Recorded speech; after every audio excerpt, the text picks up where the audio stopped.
for 1, 2, 3, 4, 5, 6, 7. Lotus flower number 8. Heart of Glass. Now, this has the most unserious plot. I dislike it the most. However, we do get to see the epic return of the relationship flowchart. Everyone was paired off and it was fine, but no. We must return to the flowchart. Today, I wear my teal dress in honor of the spine. I wear my red wig in honor of the cami. I sit here in honor of God. I have the front-facing light back on because things were getting ooky spooky. So, we ball. We ball, America. If you have to ask, you'll never be on the A-list. High school is officially over, but the graduation celebration is cut short when unlikely pair Anna and Cami find themselves in an even more unlikely situation. Caught trespassing on a celeb's beach estate and are forced to don steel handcuffs along with their Tiffany tennis bracelet. Luckily, the girls are spared a summer stuck in tacky orange jumpsuits when their hotshot lawyer lands them a cushy community service gig, helping plan a charity fashion show. But while it may seem like a plush job, Anna and Cami are in for a challenge. Can the girls handle the pressures of the vicious fashion world, or will they fall to pieces faster than Louis Vuitton knockoff? Nothing has been more nothing than this book. So let's run through the plots of everyone. Anna is still in her slut era. However, she doesn't even fully call it that until the end of the book. Dating both boys, Kane and Bad Ben. And then she kind of has a thought process on her position as a privileged person. And it asks the question, are poor people allowed to laugh? If you're broke, you should never laugh. As Cami attempts to, in their interlocked plot point, attempt to make this short, poor girl, beautiful girl, into a model. And Anna spends the entire time going, that's not proper. We should be encouraging her to get a nursing degree. You live in LA. Let the girl, everyone's out here to be a model. Why are you making her, someone who's beautiful and charismatic, go get a nursing degree? And I love nurses. I respect nurses. We need nurses. I think the money shot is to be from Iowa. Get a nursing degree. Move to LA. You get to be in LA. And be practical. Whatever. And, where's your whimsy? She doesn't have any fucking whimsy. Her mom choked it. So, Anna just kind of ponders and is a fucking stick in the mud until she finally stops. Because, I'll get into more with Cami's. Sam's plot, which is the only thing about this book that fucking works, is that she is so goddamn sick and tired of Poppy. We finally return to Sam's hatred of Poppy. She's so sick and fucking tired of Poppy. And she kind of catches a vibe between Poppy and her yoga instructor post-baby, Bodhi. The vibe is sexual. It is not a... It is a sexual vibe. And so she's like, I'm gonna fix this. So she gets... So she's like, Parker. So she goes, Parker, I will get you a speaking role opposite my dad. Small little bit part. If you do me the favor of honey trapping my bitch stepmother. And he's like, huh? And she's like, I'll do it if you do it. And she kind of gets caught up in the conversation. Is like, you know what? To hell with it. I'll do it even if you don't get me proof. I'll get you that just for even entertaining me. So she's now shit. But he's like, you know, it's gonna kind of fuck up my deal in the industry if Jackson Sharp hates me for fucking his wife. Sam's like, I'll figure it out. Don't worry, I'll figure it out. So she and Parker get proof. They set up a private eye to catch the affair. Sam gets the footage. And then she's like, ah, shit. I'm morally confounded. Damn it. And crushes up the SD card with the evidence. Leaving it to fate to deal with this. She even is like, Anna and Eduardo are going to be so mad at me because I did this. And then she tells them, and they're like, well, you didn't go through with it, so I would be mad at you. And she's like, I feel good. But, as Rep and Pence, oh my god, I forgot. It's kind of not like a big plot point, but it is important. Is that all of a sudden, Jackson Sharp flies up the parent ranking, active parent ranking. Because he comes in and is like, you guys did something on my behalf, trying to make sure that the studio didn't lose money. You did not need to do that. But I respect you. And then he like writes a cover for a thing. Don't worry, they'll explain what that is. She's like, they're sitting together and it's a delightful parenting moment. And when you go, oh my god, Jackson Sharp is like, loves his kid. Oh my god. That's so sweet. Walks in his assistant who's like, I think you need to look at something. And he's like, what? What do I need to look at? And wouldn't you know it, someone else got proof of Poppy cheating on her husband. And he immediately calls Poppy into Sam's bedroom, eviscerates her slightly off camera, and then she's gone, poofed, out of the plot. Bye-bye. So, active parent ranking. Honorable mentions goes to Addams folks. They would be number 1. They're too good for this list. But we have seen growth. I don't really remember where everyone's rankings were when I started, but goodness knows. Clark was near the bottom. He was a fuck ass. Him too. He as well. He is still at 3. I feel like he's got some more upward mobility in these last 2 books, but we'll just have to read and see. Unranked prior, but now in ranked, is Sam's mom. I think it's very big of you to now recognize that you're a terrible parent and go, I'm gonna fuck this kid up way more if I stay. I respect that. I respect that. Jane, Cabot, Percy, the parent who stayed, continues to fall in rank because she has damaged this girl in more ways than one. Clark Shepherd, recognizing that he loves his daughter and, again, is just a better parent to adults than children. I frankly think you shouldn't be having kids if you can't be a good parent to a child, but it all being said, he has gotten better. He has shown that he does love his daughter. Not even in like a, oh, I loved you more when you were now that you're an adult. No. I like once we talk to Jackson Sharp, you understand why Sam is so proud to be his daughter. Even when he's in the fits of love / got a woman pregnant. Stop being an adulterer. Other honorable mention is Dead Mom Janine. Dead Mom Janine can't be on this list because we would simply be feeding into Cammie's delusion about how great and wonderful her mother would be if she was alive. However, she hasn't done anything wrong, and the worst thing that she did was kill herself, but is it fair to blame depressed people for doing depressed people things? I don't think it is correct. So, So, unranked currently because they are bottom of the pyramid. Dee's fuck-ass parents. Gambling addict dad of Ben. Alcoholic depressive mom. Poppy. Monty and Parker's mom. I think that's it. But yeah. We've had a shift in the active parenting ranking. Back to the... Oh, my phone. Back to the main plot. Is that Cammie is feeling feelings.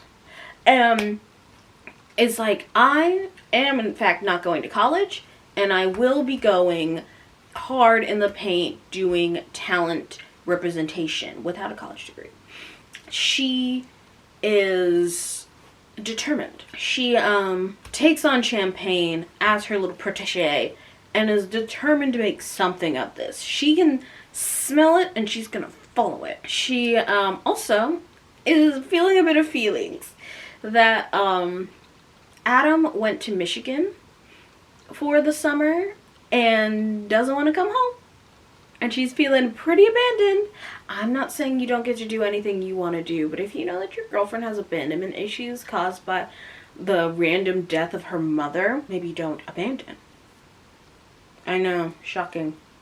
But maybe don't abandon. That would just be me, though. So she's kind of falling back into her old Cammy ways because it's easy.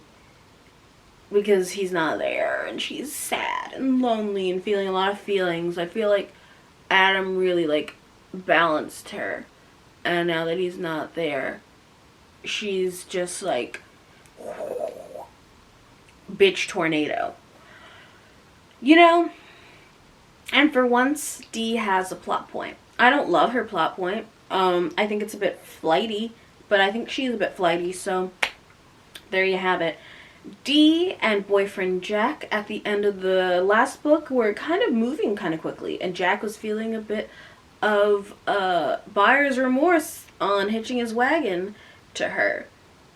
However, the script flips when Dee goes to an event and someone she knows from the Ojai Institute is there, and she just feels drawn to him. Ojai relationship.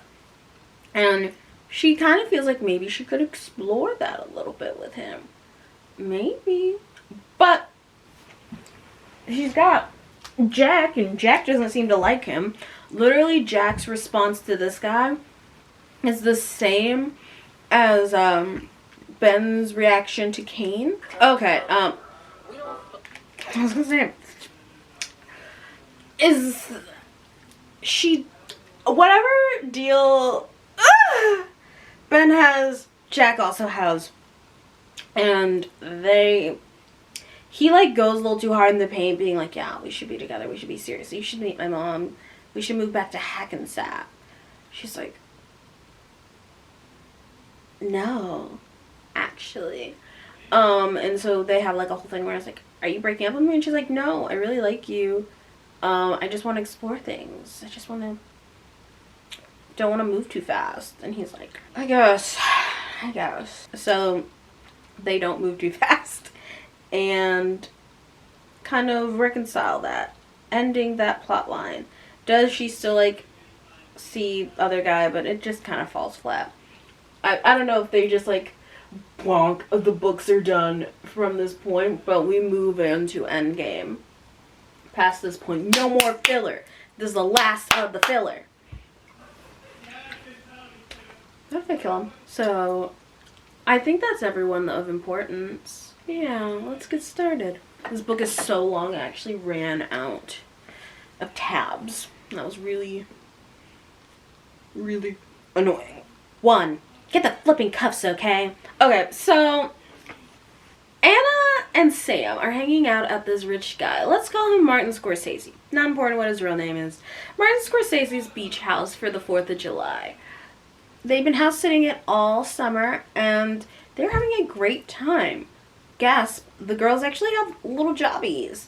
The studio is paying the girls to run covers on the movies. The scripts that are coming across everyone's desks to figure out if they're good or not. So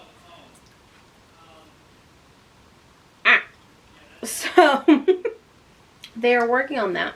Note, hold that on the wall, that there is a piece of writing so bad they eviscerate it. They're like, shit, from a butt, bad. Note that. That's on the note. For some reason that is not clear to the plot, Anna Cammy shows up and is like, oh my god, we're going to this 4th of July party to watch fireworks on a boat down the beach. For whatever reason, Cammy and Anna leave early. And they're walking across the beach. And they end up in the property of one of Cammy's dad's nemesis. And this guy takes the opportunity to fuck up his archenemy's daughter's life and calls the police on them. And the police arrest them. These are little white girls. They arrested little white girls. Crime. Shock. Awe. Anna is of course in deep, petrifying shock. Because what do you mean? I have a criminal record. She shows up in her bling ring Alexis Nebels conservative jewels and pearls to a little flat shoes so that she will be taken seriously. But as the back of the book states, a hotshot lawyer gets them a really good community service.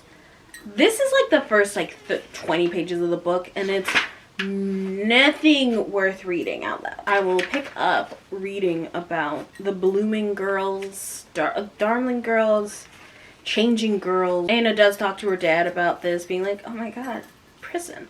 And he's like, when I went to Yale, we did Harvard sucking black marker on our asses, and then we got for trespassing. But it was easy to be taken care of. And it's like, I'm gonna be going to Yale soon. So the girls get community service. Anna has to reschedule her date with Kane. And they go to Joe's Clams. If you know the book, you know that Anna and Ben went to Joe's Clams the night that they first met in A-List 1. So what's the deal with the community service again? I wasn't really tracking in the middle of the traffic jam. Anna grinned. The DA offered us this amazing deal. He basically said we should never have been arrested or charged, but now that it has happened, he has to follow through with something. Anyway, there's this foundation he knows called New Visions, which does benefit work for at-risk girls and teens. They're doing a charity fashion show in a couple weeks at the Los Angeles County Museum of Art.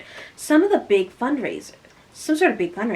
Cammy and I are supposed to help plan it. She gets the cushy version of it. Talks about how cushy it is, and then he because he's 6 years older than her, it says some enlightened thought processes. I'll eventually be joining the leisure class, playing golf in those nasty ass pastel pants, and God forbid, don't tell my father, voting Republican. Man, my life is gonna suck. Anna laughed and whacked his arm. I don't think you have to change your essential self just because you make money. And how would you know that? Exactly. Anna, you'd think this is the first time on planet I'm reading. And how would you know that? Exactly. Anna Percy, since you've always been overprivileged. Kane took another pull on his anchored steam. Anna didn't like to think that her worldview was colored by her family status. But how could it not be? Somehow, she manages to change this into a conversation about Ben and how he's her one true love. And we get some Kane backstory about his one true love. His first love, Bernadette. Is there anyone in your past like that? Anna asked. If they were talking about Ben, it was only fair for her to hear something about Kane's past. He hadn't volunteered much. Or is that too personal of a question? No, it's okay. There actually was someone back at Stanford, a girl named Bernadette. We were snowboarding buddies. Kane's voice got soft.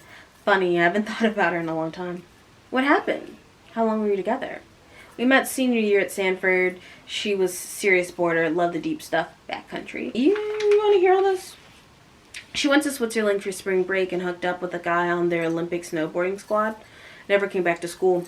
Don't know what she's doing now. Know how she broke up with me? Email. And it gulped. That was hard. It did. It was.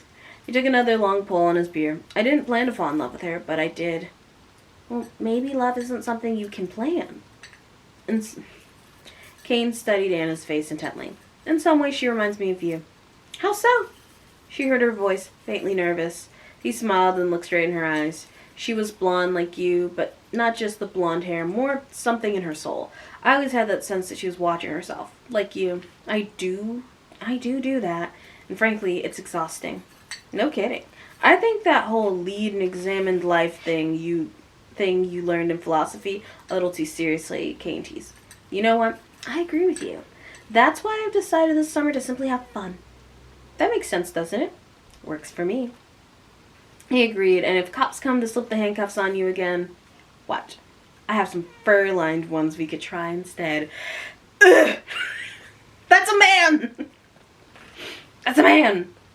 Alright, we are with Sam, as she has now been removed. She's been relieved of her house-sitting duties for Marty Martinson, and she's back at home with Poppy Sinclair Sharp, mother of month-old stepsister she hadn't anticipated ever having, Rumi Hummingbird Sinclair Sharp.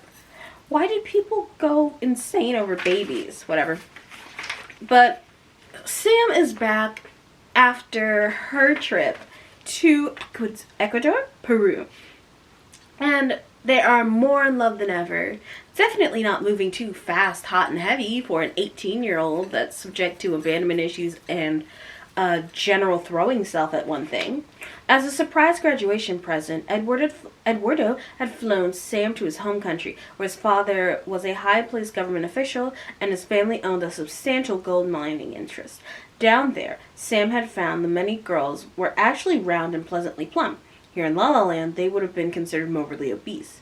This had been a cultural eye-opening for her, and the realize was both wonderful and terrible. Wonderful because sometimes when shopping with the Uber babe Cammy or naturally thin Anna, or the diminutive friend Dee at their favorite boutiques on her day of drive, oh my god, Sam felt like she was one of the new white rhinos at the Los Angeles Zoo.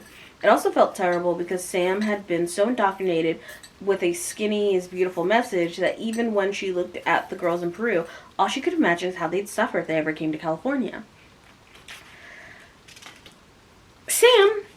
Eduardo has a little friend that's coming to design dresses, Giselle Santamaria, which feels a little bit loaded, but she's beautiful. And of course, Sam immediately is like, oh god. And then they're only speaking Spanish to each other, and Sam's Spanish is not the best. So she's like, oh god, they're talking about me, they're flirting behind my back. Let's put a little cheating scandal in our hearts. So Sam, through Giselle, is helping with the fashion show plot because Giselle's gonna design some dresses, maybe. It is kind of unclear. There's this foundation, New Visions, that helps at-risk girls here in Los Angeles. You know, lower income, busted families, that kind of thing. New Visions is putting on a charity fashion show at the county museum. My two best friends are helping to organize it. I volunteered to help them out a little bit. And that's why you're here, Giselle. I'm grateful. Sam wasn't about to disabuse either of them this notion. The truth was, though, that she felt mildly guilty about what had happened to her friends. After all, Anna and Cammy had been in Malibu to hang out with her, and if they hadn't been in Malibu, they wouldn't have been arrested in the first place. Besides, even though she knew it was ridiculous, the idea of Anna and Cammy working together on a project without her made her feel left out. So when Eduardo had mentioned that there was a Peruvian designer in Los Angeles who was looking to have her clothes seen by a larger audience, Sam had magnanimously invited her to bring over some samples. They're going to be working with Pat Coast models, but don't worry, we'll deal with that. Poppy appears and is like, why are these brown people in my house? And Sam's like, they're my friends. Like, these brown people and their smelly brown people food. Racist. And is like, oh my god, you have meat here. And she's like, yeah, we're not meatless. Poppy smiled and then turned back to Sam. I will now have to have the meat toxins expunged from this kitchen, Sam, Poppy fumed, because of you. Sam tried to hide her smile. Did Poppy just say expunged? Excuse me, what is going on? I'm smelling bad karma in here. A tall, very buff guy drifted up behind Poppy, wearing identical yoga outfits. except his were sky blue instead of Snow White. He looked to be in his late 20s, had long, straight chestnut brown hair parted in the middle, piercing blue eyes, and a Fu Manchu mustache. It's Bodhi. I'm Bodhi Gilad from Body by Bodhi. I'm sure you heard of me. I was in Inner Fitness magazine last month. I could help you get in the best shape of your life, Sam, if you're willing to do the work. Whoa. Sam chirped. But it was much easier to take Poppy and Bodhi with Eduardo's arm wrapped around her shoulder. Bodhi, how much do people pay for those scintillating tarot card health bulletins?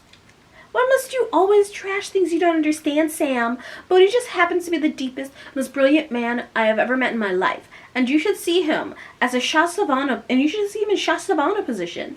It's a thing of beauty. Her eyes relentless. Her relentless stepmother gazed up at him. Her eyes were shining. Sam took a look at Poppy, and then to Bodhi, and back to Poppy. And she knew that look. She had seen it on Starfucker so many times. Holy shit. Was Poppy doing him? Poppy complains about Sam's dad being gone, Jackson being gone, and they leave. It's like, when a couple's yin and yang lacks unity, it's a spiritual killer. She led him back through the open doorway. This time, Sam watched the yoga teacher closely. Yes, no doubt about it. Bodhi's gaze followed her ass with something less than honorable spiritual glint in his eye. Much less. It was all the confirmation Sam needed.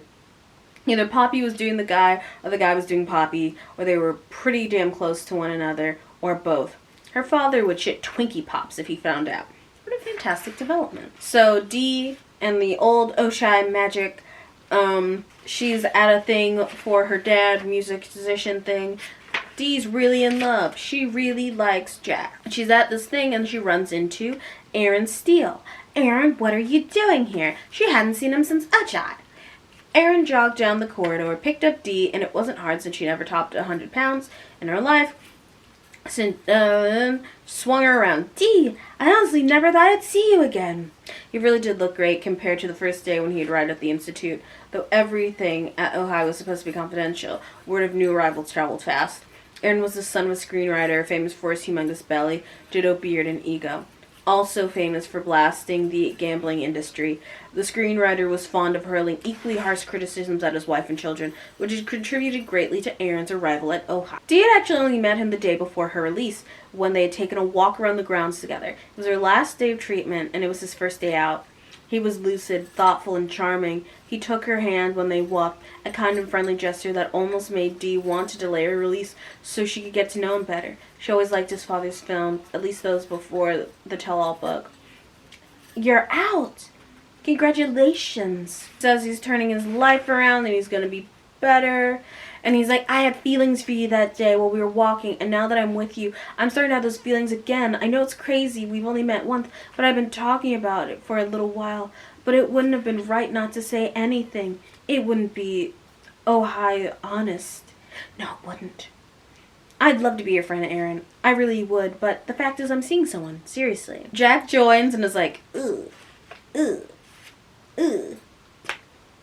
He's like, when are you in until? And he's like, until my doctors and I can agree it's a time for me to leave. That is the nature of Ojai's therapeutic experience. It's a joint decision by the patient and the therapist. You sign an agreement going in. Dee knows all about it. Jack shrugged. I'm really not big on the head doctor thing. I know myself better than anyone else could know me. So Dee and I were just about to go suck down some Guinnesses, nectar of the gods. You want to join us? Ugh, you can't do alcohol.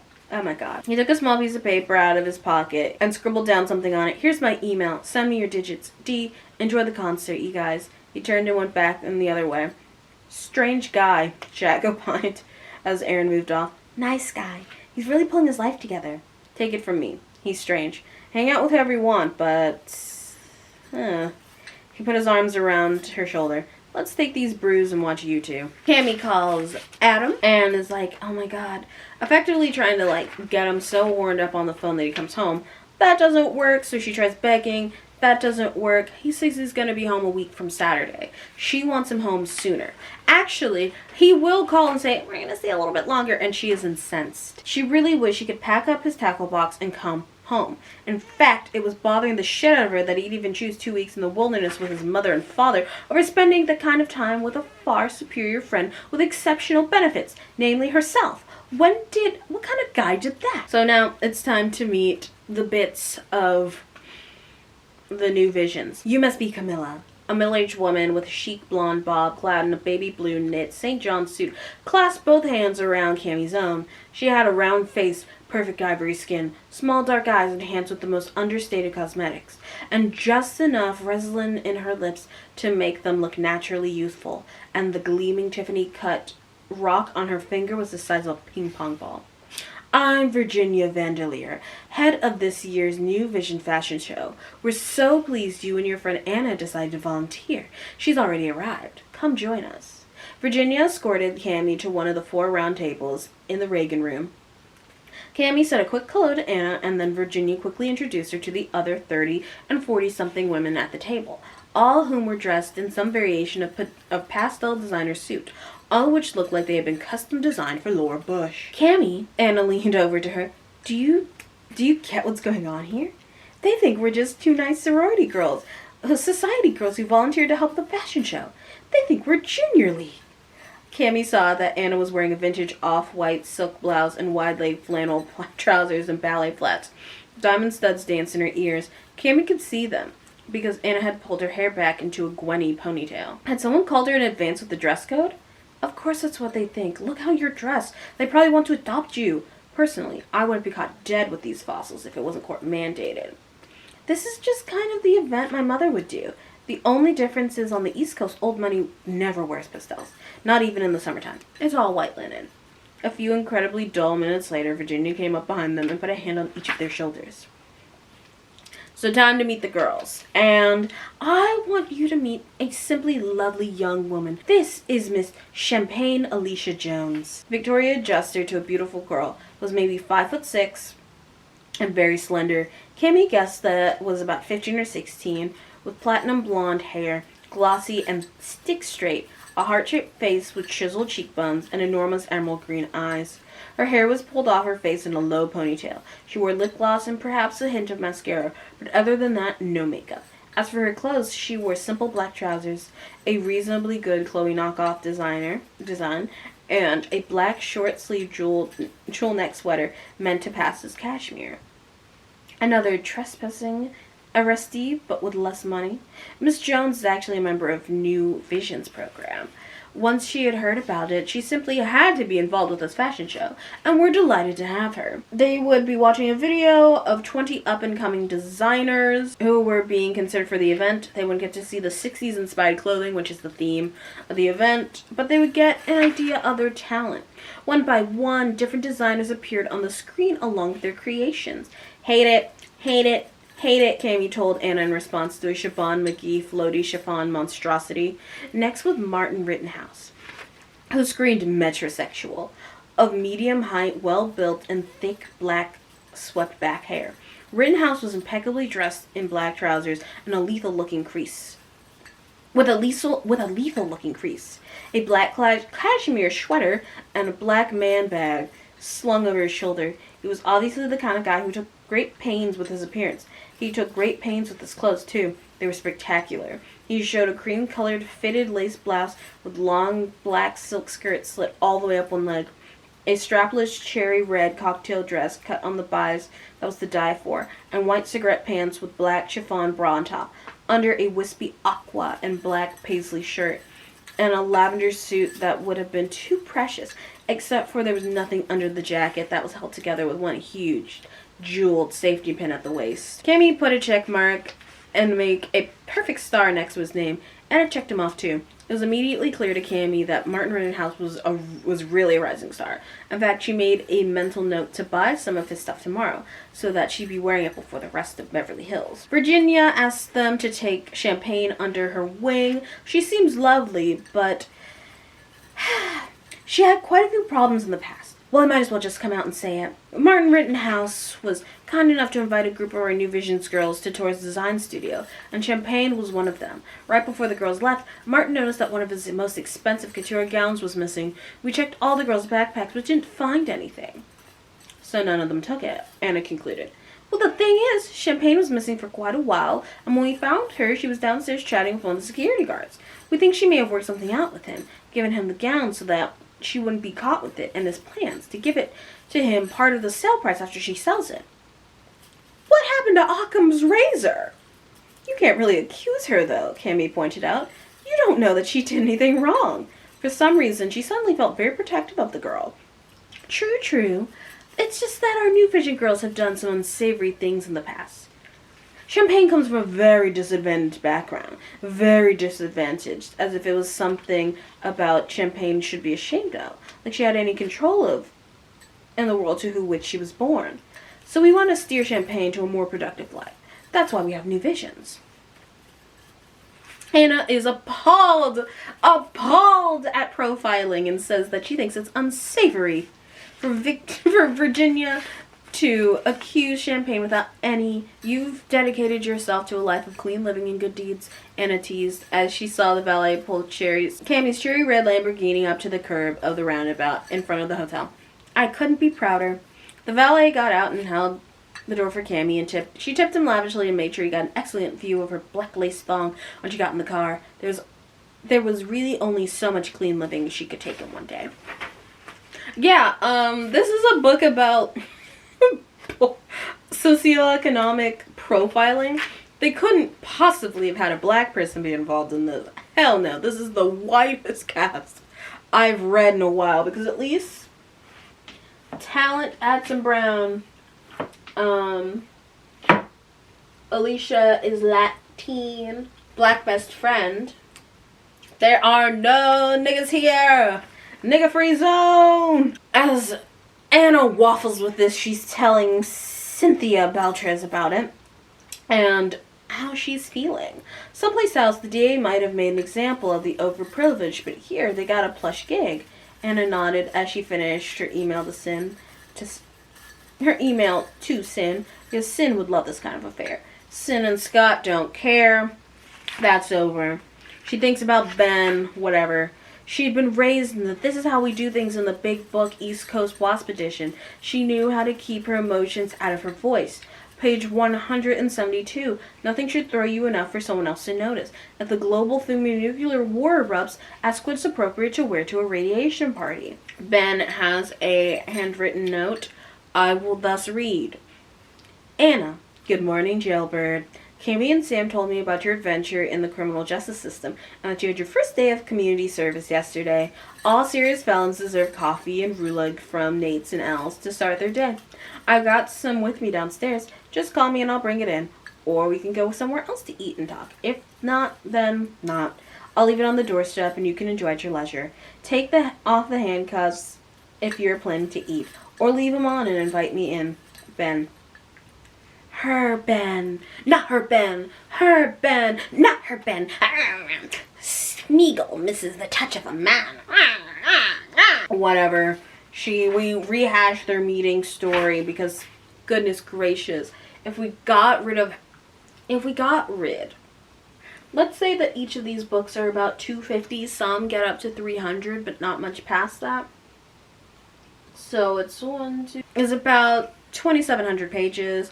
If we got rid of all the backstory pages, we could get that down to a cool 1,500. So she meets up with him. She invites him in. They go to the gazebo. She's like, I don't even actually ever spend this much time out here. And she's like, yeah, it doesn't even feel like LA out here. So Ben's like, well, you should come to the club.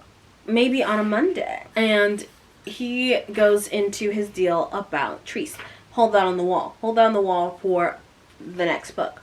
You know, I'm really not the clubbing type, he smiled. That's why I said Monday. I had this idea that we're trying out because Treese is pretty empty on Mondays anyway. So we're doing something different in the different rooms. There are poetry readings on the patio, jazz in the dance room, short readers, theater plays in the main bar, all of which are actually set in bars. It's pretty cool. Monday draw a very different kind of crowd. No second generation club kids, no wannabes from the valley. I think you'd like it. And this is your idea? And I was impressed. Ben nodded, broke off more of the rugula, and chewed it before he answered. I've been going on basically no sleep, but it's incredibly exciting. We did the first Treese Monday last week, and we've got another one this coming Monday. The owner knows Chick Corea. an amazing jazz pianist, and he'll be playing as a surprise on Monday. Then we've got some really cool one-act plays. Wow. She never would have expected this from Ben. He never talked about being a club promoter. Maybe I'll check it out. I'd like that.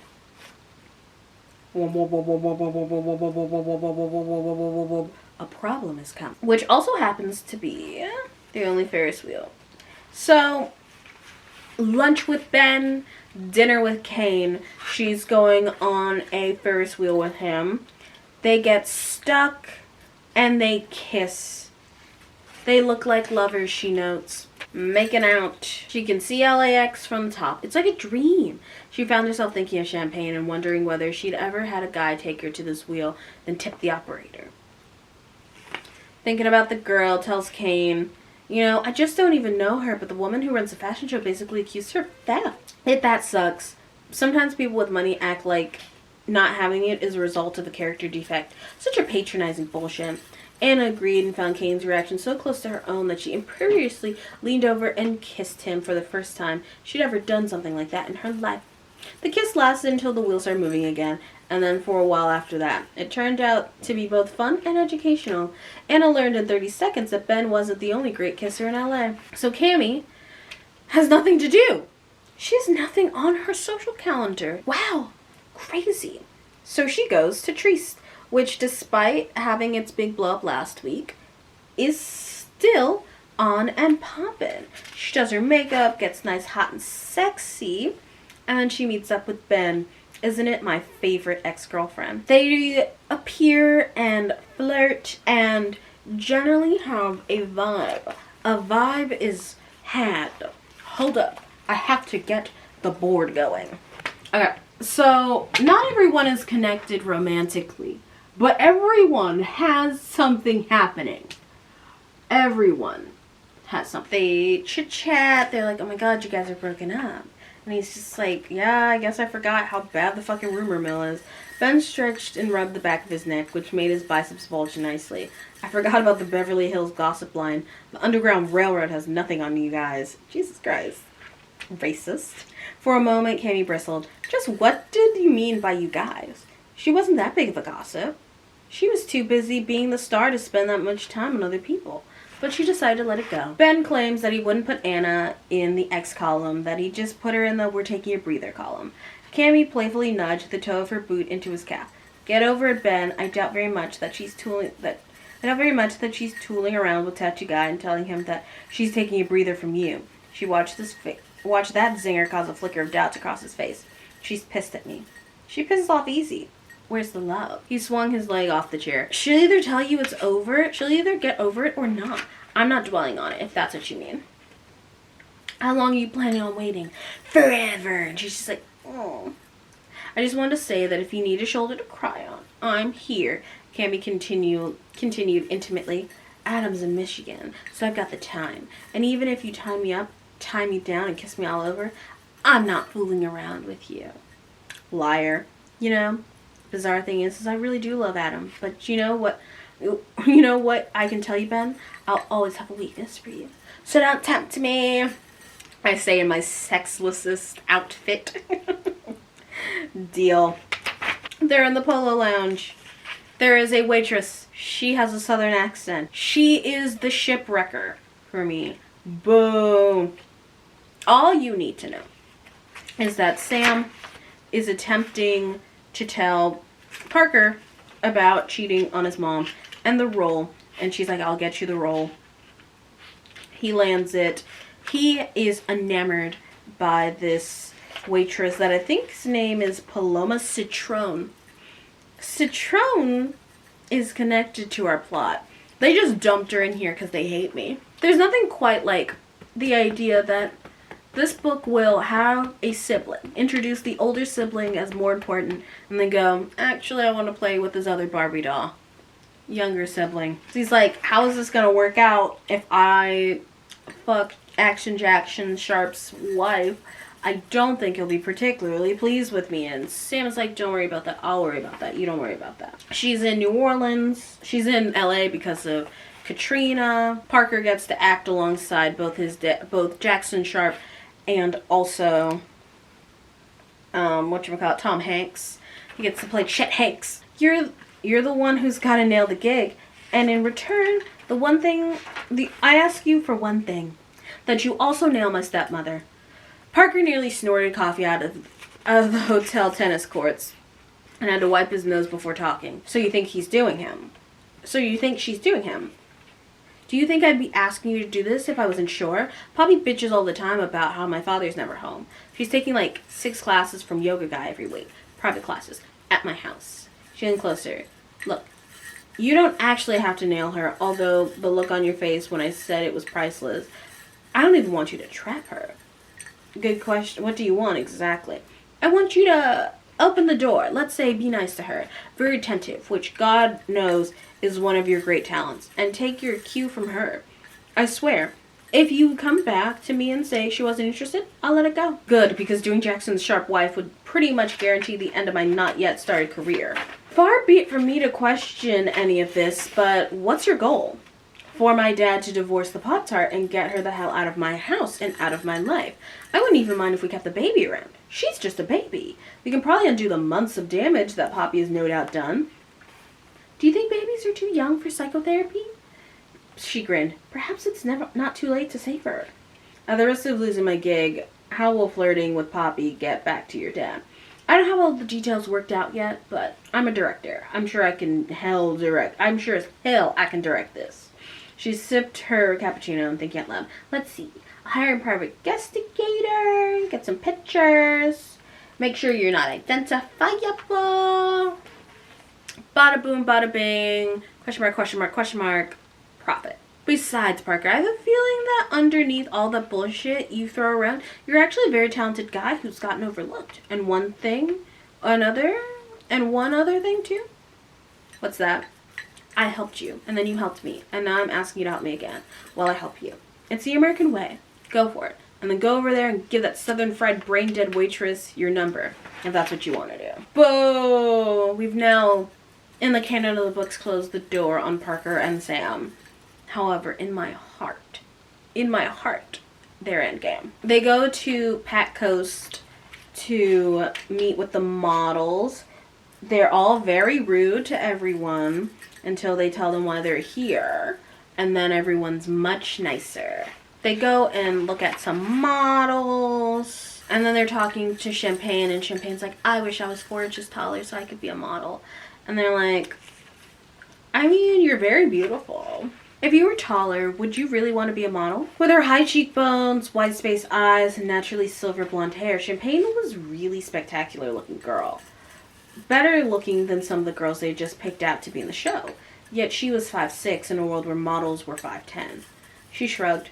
I think it would be amazing. Who wouldn't want to? Champagne raked her fingers through the ends of her hair. It's not like I haven't tried. I went to this agency on Van Nuys, and I found it in the Yellow Pages. I had to take 2 buses there from Rashida. It turned out they were looking for models, alright? Porno models. Anyway, I wouldn't have time. I go to school and work 2 part-time jobs. My mom's on disability, so I work at the donut shop on Sequoia from 4 in the morning till 7 in the morning. Then I go to school, and then I work at a 7-Eleven from 5 to 11. On weekends, I babysit or I work overtime. So how'd you get into the New Visions program? Anna wondered aloud. Champagne had just laid out a daily schedule that was unimaginable to her. It made her feel very, very lucky. And guilty, too. There's a teacher at my school, an English teacher, Miss Martinez. She recommended me. I did really well on some aptitude tests for nursing. She thought the program would help. Does it? I'm not in jail, and almost all my friends have been in and out of juvie. I prefer to stay out. You guys are both rich. There was no malice in Champagne's voice, only envy. I know that Sam girl is because her father is a big movie star, but like, how much do you spend a year on clothes, Cammy? Cammy coolly sipped her drink. Who keeps track? Take a guess. Then add 10,000 more? Probably more. Is there a point to this, Champagne, except to make yourself feel bad? It doesn't make me feel bad. It makes me feel good. Like, why couldn't I be rich someday? The girl's eyes shone. I agree. It's great to be ambitious and have goals. If you stay in school and do really well, you can get a scholarship and go to, I have, what do you call it, aspirations. You're driving me home today to Rashida, right? You'll see where I live, an apartment building. That's, well, let's just say I don't want to live there for the rest of my life. My mom, though, she's happy there. It's all we can afford, even with me working so much. J'ai envie de voir tous les temps. I'm not French. Anna's jaw dropped. The French was perfect. Oh, as-tu appris ton François? She asked. Champagne grinned. Oh, écoute, je suis une bonne et tu es ma son beaucoup de jardin. Tell me what she said, Cammy demanded, wiping some of the soy drink from her lips with a napkin. I'm a good student, and I'd like to be like you all the time. Ooh! I like champagne. I wish we had more champagne. I wish the sequel series had champagne. Cammy goes to meet up with her dad. He's at one of his infamous tennis meetings. They are now wrapping up the storyline on Dead Mom. That effectively, they're like, she's gonna call out the lies from Dina, Sam's mother. And he's effectively like, hey man, I fucked up. I wanted to have this conversation with you when you were a little bit more mature, but it's bad. You know, we try to keep you isolated from it, but, you know, it's bad. We were sleeping together, but we did not murder her. It'd be too hard to cover up a murder. I love you, sweetie. They are currently in a negotiation over streaming rights for Hermosa Beach because the series is going long enough that we are entering the streaming age. He actually, because they're in the middle of the conversation, hangs up on his business partner. So unlike Clark. Oh my god. Because he's showing Cammy how much he cares about her. He gives her a letter from her mother that she was supposed to be given on her wedding day, but Clark realizes that she could probably use it right now. And there's some other attentive parent shit happening. I think parenting a teenager is just very difficult. Damn, I miss her. I was a better person with her. He stretched his neck and then stood. Come on, Samantha Anthe. Come on, Sammy Antha. Let's take a walk and give Cammy some time alone with her mother. She nodded blankly, and her father had just called Sam by her childhood nickname that no one used anymore. She hadn't even known that he had remembered. And then she was alone in the room with her mother's missive. She carefully opened it. My dearest daughter, I'm awed and amazed that you have made me a mother. My own mother once told me that I wouldn't understand her until I became a mother myself. I already feel like I understand that, at least a little bit. I loved you from the moment I saw you, Camilla. To love this much is beautiful and wonderful and painful and the scariest thing in the world, and all at the same time. It thrills me to think that I will be raising you with your father. He's the smartest man I have ever met in my life. I hope you have come to realize that having traversed teen years, that could not have been easy. They never are. If you're reading this, it must be your wedding day, and I pray you picked a man worthy of the wonderful woman I know you will grow up to be. What I want to tell you is this, my darling. Love him fiercely, but not with all your heart. Save a piece of it for yourself. Don't let your marriage be an excuse to stop living and growing. Every day that you are alive is another day full of possibility. Cherish it. Make the most of it. Use it wisely and well. And one day when you are very, very, very, very old and you leave this world for whatever is out there, leave it a better place than you found it. You are my hope and my joy and my future. Forever, all my love forever, Mom. Oof! Oof! Oof! And you know what they do? After that emotional juggernauting on how all of these kids feel so disillusioned from their parents, and it's like the moment they step through the threshold of adulthood, they begin to be able to connect and understand their parents and who they are. Oof! They pop pivot to Parker getting to follow his dream and work with Jackson Sharp and Tom Hanks. And normally I would read some of the work, but it's really not that important. Just know that he's like, why would you, a Roman and the son of a Roman, choose to help the Jew? Because, good sir, I have my own brain and my own heart. I've seen your goodness. Even after all that they have done to you, I make my own choice to be here, now, with you. Ooh, chills. Absolutely gutting. But guess who's there on his first day of work? Sam. She asked for his autograph and is like, oh my god. She gives him all the reassurance in the world and how much he loves her. Not how much he loves her. How much the camera loves him. How much good work they're doing. And how he's made for this shit. She also tells him where to show up to go fuck her stepmom. There is a party that her dad is throwing, and a few people who are doing cameos won't be around, so it's going to be the perfect place for the affair. This party is also where Dee is meeting up with Aaron, and we get the return of Napoleon Dynamite guy, who's also there. They plan a way to distract him away from Dee and Aaron so that they might be alone. Dee, I don't know. I think my soul might be expanding its horizon. So, Sky, you're in luck. She is. Whatchamacallit, maybe it's possible for her to love more than one guy. A guy Sam had never seen before jogged over to Dee and hugged her. He wore a white bedsheet knotted at one shoulder. Had to be Ojai guy. Only someone without access to a costume shop would make a toga out of a sheet. He was tall and well built, with perfectly natural blonde highlighted hair of a surfer. Is it really you or am dreaming? The guy asked, staring at Dee. It's me. Anna brings Kane to the event and they're dancing. She's cute. Eduardo's kind of setting this. Hold this. Hold space for this. There's a lot of things on the wall that I'm asking you to hold. Generally, it appears that Eduardo seems very interested in taking Sam away from Hollywood. Keep that in your heart. Interesting party, Eduardo went on. Do you think anyone will really climb into the wine goblet? Eduardo motioned to an enormous wine goblet filled with grapes that was set off to the side. No doubt. Some starlet will be first. She'll fling off her clothes to show off her boobs she paid for. Any publicity is good publicity in La La Land. You have such a disdain for the water in which you swim, Eduardo mused, and yet you want to become a film director. I won't be like them, she declared, and then she laughed and added, everyone says that. I think it's possible, Eduardo encouraged. Sam smiled up at him. I do too. I hope. That is, if she wasn't addicted to the attention and the swag that came with being Jackson Sharp's semi-famous daughter. Who knew? Parker shows up looking hot in a toga. And he steals Sam to discuss the flirting that she doesn't tell Eduardo about. Sad, really. I ran into your stepmother by the hot tub. Heavy eye contact and some unsubtle conversations about how relaxing hot tubs can be. You're kidding. Sam wasn't surprised to hear that Parker had made progress, but she hadn't expected it this soon. Jeez. The party wasn't even a half hour old yet. Look, I appreciate that this is hard for you. I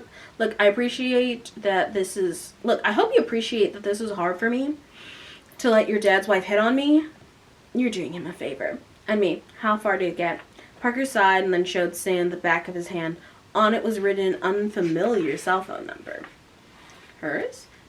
I don't recognize that phone number. Did you give her your number too? She asked for it. Wait, for her to call you? And don't worry, I won't let you down.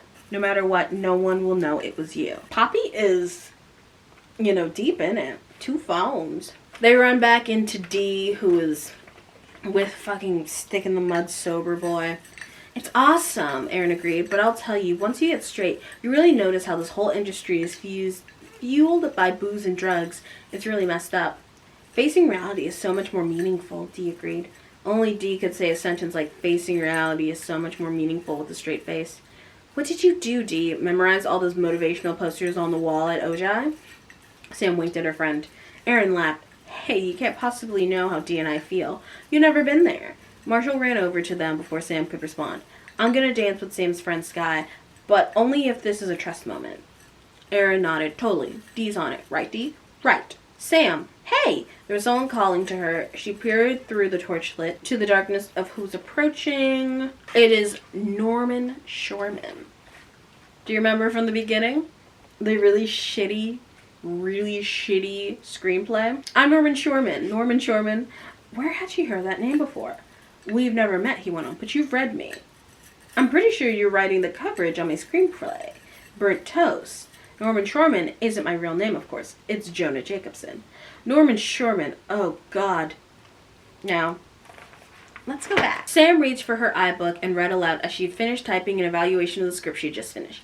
Burnt Toast by Norman Shorman. Logline. A former bikini model moves to Wyoming, becomes a cook, and falls for the sheriff. Becomes a cook, and falls for the sheriff's quirky, intellectual son. Recommendation. Use script to line bottom of birdcage, then ban Norman Shorman from film industry. For life. That's kind of harsh. You didn't even read the whole thing. I read 10 pages and skimmed the next 97. Trust me, it's more than Norman deserved. You don't seem to understand how this town works, Anna. Every geek boy who goes to film school writes a screenplay the day after he graduates. And then what do they write about? Themselves and their geek boy fantasies. Well, if other geek boys grow up to run studios and movies, then the scripts might be right up their alley, Anna pointed out, flipping over the title to calculate this and skim the first pages. It says here the brooding loner has dashing good looks. That's called geek boy wishful thinking. Oh my god. That piece of shit set in Brokeback Country with the bikini model and the sheriff's son. This guy wrote that piece of shit? What a talentless loser. They should take away his keyboard for life. But wait, he had the last name of the third in command at Transnational Records, Andrea Jacobson, who was funding Power on all transnational pictures. Jackson was in fear of Andrea putting one of her steroid-sized 12 feet down at any moment. Your mom's Andrea? Sam asked brightly, just to be sure. Yeah, she encourages me to use my real last name when I'm submitting, but I turned it in as Norman Shorman. Not that anyone would ever have the name Norman Shorman, but I hate people see my real name and then bullshit me because my mom works at Transnational. His eyes bore in the same. So tell me, honestly, what did you think of my screenplay? Jack couldn't come to the party because he had to do something with his internship at Fox Reality. They go to Ben. He meets up with Ben to go to the Golden Turtle. And the two of them come across women that they look like the women that they're interested in, Anna and Dee. And how they don't even feel anything towards those women because they're just so in love. Both of them. They're both 19. And they're like, we were storied womanizers. And now we're whipped. And they kind of lament on the fact that they diverge in thought. Ow! Ow! Right by my tongue. They diverge in thought. Jack kind of feels like maybe he's going too fast and that he really needs to, like, slow it down and get a little bit more grounded and get back to his womanizing ways. And Ben, oh my god. Oh my god. Blood, iron, and mint taste terrible together. Oh my god. While Ben realizes that Anna's the only one for him and that he should stick by that horse. Jack is like, maybe I'm settling down too fast, but not too much. Not too much self-reflection. I don't know, man. I can't explain it. There's just something about Anna. Okay, you'll never hear me say this shit, and you know it. I feel like she's the one. That's how I feel about Dee. But he doesn't say that. Jack outlines for Ben what happened with Dee in the basement corridor at the Staples Center when she ran into Aaron Steele. Relax. Maybe it's just a rehab thing. Like soldiers who go through war together or something. It's more, he was looking at her like she was a cold drink and it was a hot day. Jack gets himself spun up at the idea of that asshole touching his Dee, and realizes how bad he's had it. I don't know, Jack mused. Maybe you need to fight for love. How long are you willing to wait? 5 months, 3 weeks, 4 days, 7 hours, and 11 minutes. I don't know, Ben stretched. But if she's the one, then in the long run, the wait won't mean a goddamn thing. Gotcha. Well, great. If that worked for him, but no way Jack would stand by while some other guy, and certainly not some head case from Ojai, moved in on his woman. Jack fought for everything good he had in his life. It came down to it. He would damn sure fight for Dee too. Okay. Cammy resolves to take on Champagne, takes her shopping, and is like, we are going to make this girl a star in our hearts. Cammy's like, I don't think she's a fucking thief anyway. And it's like, she'll be a really good social worker. And she's like, fuck that noise. If she's got a dream and she's willing to work for it, why should we not support her? Do you think you're better than her, Anna? Because a person isn't tall enough, Anna reminded her. Why follow dreams that's impossible for you? Isn't it a huge waste of time? Isn't she setting herself up for a big disappointment? Fuck that kind of negative thinking, Cammy decried. Following the rules is boring. Champagne could be the exception, a successful model who's on the short side. Anna smiled as she flipped through the rack of ivory lace shirts. You know, I actually agree with you. If you can't try to be exceptional when you're 16, I don't know exactly when you should.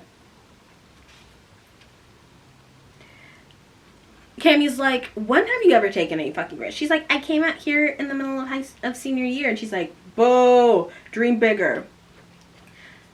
Champagne poured herself into the Bebe dress and gloves and somehow matched them with a pair of electric blue suede stiletto-heeled open-toe pumps that elevated her from 5'6" to almost 5'10". The dress clung to every curve. No evidence of a panty line spoiled the view. Champagne. They decide, oh my god, we must Mr. Miyagi this girl. Here's how you start. Bring that stuff to the counter, and then we're going to pick out some simpler outfits for every day. If you're going to be seen in public, you need to have something decent. Then we're going to Ferragamo to buy the shoes, too.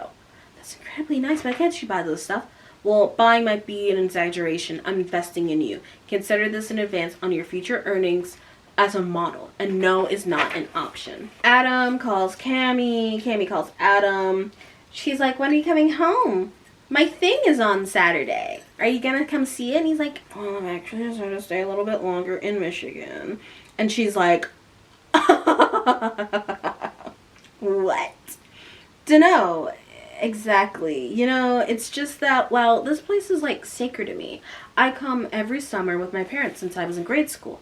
Now that I'm starting college in the fall, everything's going to change. My parents said they might even try to rent the place on the lake for an extra month, seeing how it might be our last time. It was a battle to stay calm. This would mean you wouldn't be back in LA until August. Fuck. How long is she supposed to be irresistible? That's a long time, Adam. Here's the plan. Why don't you come here? We've got plenty of room. Her? Come to Michigan?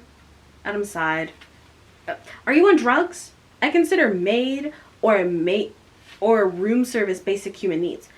I know. Shit. There's so many things she wanted to tell him face to face that would be ruined by the phone. About the amazing breakfast with her father. The even more amazing letter from her mother. Like a song from the great beyond. Cam? Yeah? Something I need to tell you. Oh no. He was not breaking up with her by cell phone. Even if she tried, she was going to press into her star 71 pound 11 and his cruddy LGX 52 cell would blow up and take his brain with it. I'm sorry, it's crazy. I'm not breaking up with you. Never entered my mind. Being back in Michigan, it's weird. And it's making me kind of nostalgic. I guess I miss it here. She was in Los Angeles and he missed Michigan. It was time to talk some sense into this boy. Adam, can you do me a favor? She starts to phone sex him. And he's like, maybe you could go to U of M. Oh! He's like, you'd like Ann Arbor. It's very cool. Not all the worst people, but many of my many enemies come from Ann Arbor, Michigan, and Ann Arbor, Maine. I do not trust a lakefront town like that. Foreign countries aside, there are only two zip codes that will ever, there are only two digits that will ever front my zip code, 9 and 0. I'm allergic to flyover country. Yeah, I thought that's what you'd say. And yet somehow you asked. Sometimes people change, Cammy. You're judging a place you've never been to and don't really know. They talked for another minute or two, but Cammy felt like a helium balloon. So Cammy is trying to get Adam to come home, Gary.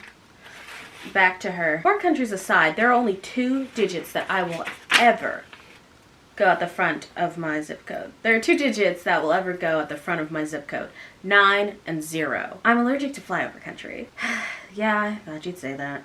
And yet, somehow, you asked anyway. Sometimes people change, Cammy. You're judging a place that you've never been to and don't really know. They talked for another minute or two, but Cammy felt like a helium balloon 5 days after her birthday party, and when she hung up, she felt even worse. Not even the thought of retail therapy could make her do anything else but lie on her bed and stare at Fern, Avery, and Wilbur on the wall. They didn't move, so she didn't either. Midnight special! Okay, so, at the party, where I read you the excerpt from the beginning of the book. Isn't this a little Mission Impossible? Kane asked as Anna took out a set of keys that Sam had given her. They are breaking into the Transatlantic Studios, X Injection Productions, to not steal back the cover, but to change it to be a little more polite, a little more judicial. At the end of the toga party, Sam had corralled her and told her all about her encounter with Norman Shorman, aka Jorna Jacobson, whose mother held the purse strings at Transnational. There was an enormous budget problem with Ben-Hur, and it simply wouldn't do for Andrea, aka Bigfoot, to see the negative coverage on her son's burnt toast from an Axe & Jackson production scriptreader.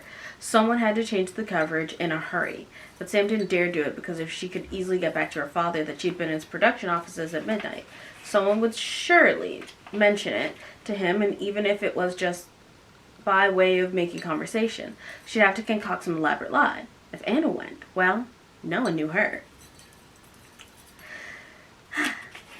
On a winter's day. My big fat book lovers.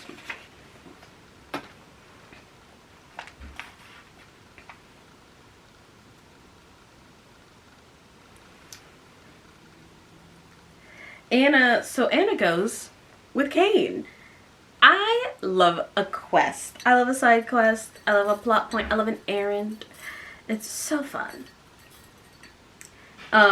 Kane pushed Anna dug out the script for Burnt Toast and was pleased to see Sam's coverage still stapled to the upper right-hand corner. So what now? Kane asked. Can you boot up the computer? Yes, ma'am. I love taking orders from a high school graduate. Fortunately, Kane was grinning. 23. She hurried to they write it up, and she hurried off to the receptionist's office desk with the script, tore Sam's original coverage and ran it through the paper shredder, stapled the new coverage of the script as soon as it was fully printed, and then brought it back to the filing cabinet and stuffed it as best she could figure out back to where she originally found it.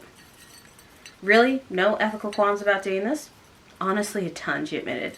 Frankly, she was surprised and touched that Kane had even once asked her to. Frankly, she was surprised and touched that Kane even thought to ask her. That's what I love about you. I just don't feel comfortable lying, she murmured. And this feels like lying.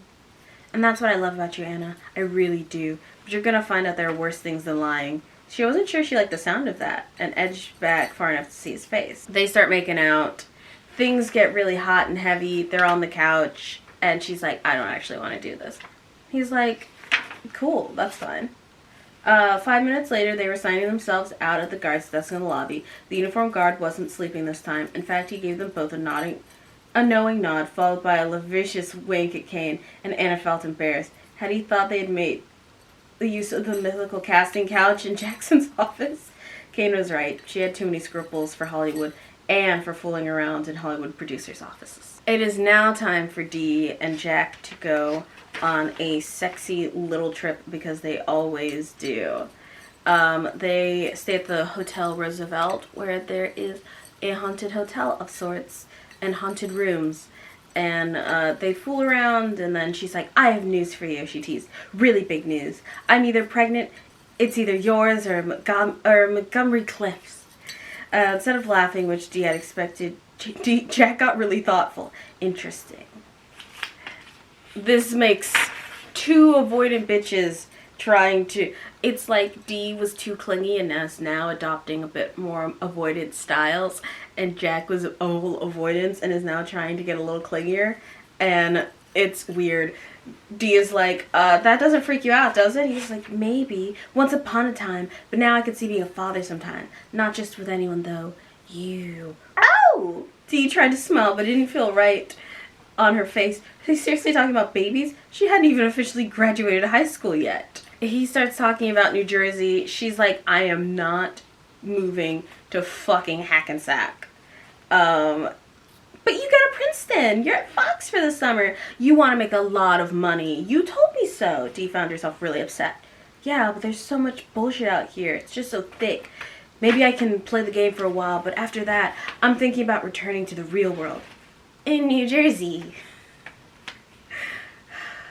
I can think...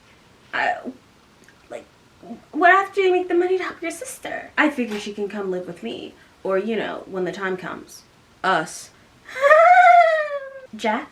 Yeah? Oh. I'd rather screw the ghost of Montgomery Cliff than live in Belmar, New Jersey. Oh man, he laughed a little louder than was necessary. You thought I was serious? Yeah, she kind of hinted. She still wasn't sure, frankly. Didn't know I could act, did ya? Ahaha. From Dee's point of view, kissing Jack was vastly superior than talking at the moment, so she made sure his lips were occupied. But all through the evening, no matter where they were, Dee felt a kind of other apparition following her around, casting a particular shadow. It was a niggling suspicion that Jack hadn't been bullshitting at all, and that was worse nightmare for her than any encountered spirit from the great beyond. Alright. We're back with Cammy and Anna for Champagne and the executive producer, Kathy, everyone. The New Visions girls. It's Champagne, she explained as she shifted into the left lane to blow past the teal blue Ford Taurus that was barely going 60. I want to help her. And yes, this is Cammy Shepard you're talking to, so your next question. What's in it for you, Cammy? So your next question is, what's in it for you, Cammy? Actually, I'm still back on you having what sounds like might be a selfless desire. Cammy and her Lambo do some unsafe driving. She needs a manager, someone to help her show the ropes, someone who believes in her, someone who can even make that happen. Fair enough, so where do I come in? Anna gave Cammy a blank look. You're an Upper East Side Manhattan snotty rich girl, are you not? Anna blanched. Yes to everything but the snotty part, I hope. Fine. But you probably have more connections of business back there than you even realize. I'm thinking it might be hard for Champagne to get a break as a runway model, no matter how great she looks. But print is definitely a possibility. I'll think about it. I'd like to have Champagne, that's for sure. Maybe I do know someone, but there's something I'd like for you to do for me. Too. I want you to know, I know you want Champagne to be a model. She wants, right, got it, she agreed. And I hope she proceeds, but I don't think we should drop the girl if modeling thing doesn't work out. So if you have to be willing to help her no matter what, and I don't mean hand her money, I mean help her herself. Are you going all New Visions Foundation on me? I hope what I'm doing is the right thing. They pull into a gas station. Need gas? Nope. Cammy turned the engine off and took the keys out of the ignition and tossed them to Anna. I'm assuming you can drive a stick. Take her to Caponera from here. I've barely driven a stick. Oh, for God's sake, just do it. Live a little. Anna didn't say anything. She simply got out of the car and traded places with Cammy. You know what? You're right about me, Anna admitted. Of course I am. Capratina is about 50 miles away. And in this baby, you should be able to do it in 32. So Cammy takes Champagne to their hairstylist, Raymond. Is Raymond? I was looking to see what the name of... Food! I went on a side quest to figure out if Raymond was the hairstylist in the talent books, but I couldn't find anything quick enough, and then I went to go eat dinner. They're taking Champagne to go get her hair done. Everyone is getting their hair done prior to the 60s inspired fashion show. Anna now has the long fringy bangs. Anna had new long fringy bangs. As for the rest of her blonde hair, it had been teased and sprayed, then twisted and pinned back with pieces falling loose around her face. She had 3 sets of false lashes glued to her top lid and 2 sets on the bottom. Thick eyeliner headed for her temples and pink blush highlighted the apples of her cheek, and a faint coat of pink lip gloss completed the look. She was ready to get up and wash it off when a short assistant said, try it with this. It's Gucci. Vogue is going to use it. Don't care. So she's wearing an outfit. She walks out of the bathroom. Everyone applauds because Anna is the hottest bitch that ever existed. Even Champagne is like, damn. It's good. She goes outside for a breather and runs into Ben. She decides to talk to him for 5 minutes and goes outside to talk to him. She feels self-conscious. I'm wearing too much makeup. Shut the fuck up. He calls her obscenely hot, like incendiarily hot. He asks her if she has plans. She says yes. He goes, with that Kane guy? And she's like, yes. And he's just such a fucking loser. God. Okay. Let's get fucking into it, guys. This is gonna be a lot of reading, and for that I'm sorry, but not sorry enough to not do it. Parker, you ready? Sam asked. Yeah, Parker replied into his cheap cell phone. He is now there at the Ritz-Carlton Huntington Hotel to start his affair with Poppy Sinclair. Sam tells him that as soon as he sees Poppy, cut the call, don't even say goodbye, and leave. And all he has to do is listen for the click. Are you here watching someplace? No, definitely not.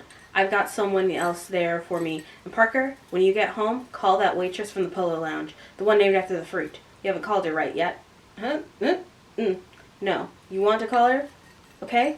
Okay, great. And one more thing. If she gets cold feet, don't try and talk her into staying. This is all up to her, remember? If she backs away, just call me and tell me. You got a photographer here then? He could almost hear Sam grin. Listen for the clicks, okay? You better go. He and Poppy had been exchanging emails and phone calls on Poppy's private line ever since the night of the Ben-Hur toga party. It had been at Poppy's initiation too. She even arranged one meeting in an out-of-the-way bar in the valley where she had rubbed his thigh under the table. Finally, she invited him to meet her at the hotel. It was sad, really. She was married to one of the most famous men in Hollywood. She was beyond rich, and she had given birth to Jackson's baby. The men deserved better. Damn, she looked good, but had the morals of I really like that line. She looked good, but had the morals of a bonobo. My God. Damn, she looked good, but had the morals of bonobo. He wasn't much better sometimes, though. Hey! He planted a kiss on her forehead. She snaked her arm around his neck and kissed him on the mouth. You want to go check in for us? Sure, come on. Wait in the lounge lobby. I'll suck you there. You okay? She asked. Yeah, sure. You know, human beings have needs, she told him with a straight face. If you block the flow of energy by not expressing yourself physically on a regular basis, it builds up toxins. I'm totally serious. Parker agreed as if he was actually interested in her lame New Age excuse for why she was cheating. Besides, I knew from the first moment I saw you that our auras were the same color. You're just so cerulean. She put a hand on his chest. I'm sure Jackson still screws around on film sets. After all, that's how we met. You're not having second thoughts, are you? The actor in him kicked in. I'm great, babe. They reached the lobby lounge, passing the big sign advertising their famous formal afternoon teas at 4 o'clock. I left a message for Jackson that said I wouldn't be back from shopping till after 9. Of course, he won't be back from the movie set until 10. Not to worry, I've got 3 nurses for Ruby Hummingbird. You're hot. She gave him a kiss with too much tongue. Yeah, you too, Parker said, his eyes darting this way and that. The lounge was empty, save for an elderly woman in a green floral dress, sitting alone with a cup of tea and the LA Times. Yep, this had to be the PI. Nice disguise. Wait here and order a cocktail, and I'll check us in. Be right back. But I need one more kiss. A good one. Poppy obliged, this time biting his lower lip in a way that felt more predatory than sexy. As she did, he heard the soft click he'd been waiting for, and then another, and then another. His work was done, and so he winced. What's wrong? He now grabbed his stomach and grimaced. Dunno, something I ate, I guess. Gotta find a bathroom right now. Anna and Cammy watched the weird photographer take photos of champagne. He can be a little bit temperamental, but he makes good work. They left Raymond's salon. Philippa returned Cammy's call to say he was free that evening. And so she met them at 6:30 at the Pacific Palisades. Anna gets a call back from one of her connections in New York, Elizabeth. Anna, it's Elizabeth's assistant, Lindsay, said a young female's voice with a crisp British accent. Elizabeth said she's going to tell you to go. Upload the images to her. She'll get back to you in a jiff. You have the email address? I do. I'll send them as soon as I've got them. We look forward to seeing the photos then. Lindsay clicked off. You'll send what? Cammy demanded. Well, my mother is a good friend of Princess Elizabeth Demetrius. Her company is, hold it right there, Elizabeth Demetrius of Demetrius International. Holy shit, Anna. They're one of the biggest upscale cosmetic companies in the world. Exactly. Well, I know her rather well. I've known her since I was little, actually. She and my mother have been friends forever, so I called her about champagne. She told me they're launching a new cosmetic line called Princessa, and which was being marketed to young women. I thought champagne might be right for it. Height's not an issue because it's print and all, and you're a genius. We aren't really going to become the new best friends, are we? God, no. But I love that you did this. So Elizabeth wants us to send her some photos? Exactly. The book was so close to my face in the last video I did. This shoot would be perfect. She'll have them tomorrow. if I have to spend all night in Philip's studio myself. Philip walks up and he's like, hey, I've known you for a long time. Since when have you been so interested in another beautiful girl? We're volunteering together, Cammy replied with a straight face, which made Anna laugh. Okay, whatever your secret. Anyway, it's a pleasure. The chick's a natural, big future ahead of her. If she were 4 inches taller, she'd be making $5,000 a day, every day, for the next 14 years. What do you have in mind for her? Not sure. Can you print tonight? No need. It's all digital. Philip popped the media cards out of each of his camera and handed them to her. Here, enjoy. Use Photoshop or Comedia or whatever you want. Tell your dad to call me soon. I'd love to do lunch. Will do. I love the fact that this is so 2007 that a memory card is still so new and exciting. And those bitches were huge. They were big. Like, SD cards were not always the standard, especially in good big cameras. My dad's cards used to be about the size of about half of my hand. And they were, you best not drop them. They'll explode. Cammy stretched her arms above her head, then drifted to the bench. So here's the plan. Go tell Champagne to get her ass in gear so we can drive her back to the valley. I don't want to be up all night. And I want 5 shots on your friend's desk when she gets to work tomorrow. Anna folded her arms and regarded Cammy coolly. Excuse me, I wasn't aware that I was your employee. Sorry, I was channeling my father. Cammy admitted, I'm trying to remember why I dislike you intensely, other than being Ben's thing and the Ice Princess thing. Well, one of the two is in a problem at the moment. Cammy narrowed her eyes. I'm assuming you mean Ben, and you can tell me whatever bullshit you want about Tattoo Guy. There was someone on that staircase behind you this afternoon at Raymond's. Me. I saw him kiss you. You kissed him back, so don't deny it. It meant something. Anna hadn't realized Cammy had been spying on them, but she kept her cool. I don't know what it meant, Anna admitted. Besides, you're in love with Adam. True. Cammy leaned back against the bench. If I wasn't, my life would be so much easier.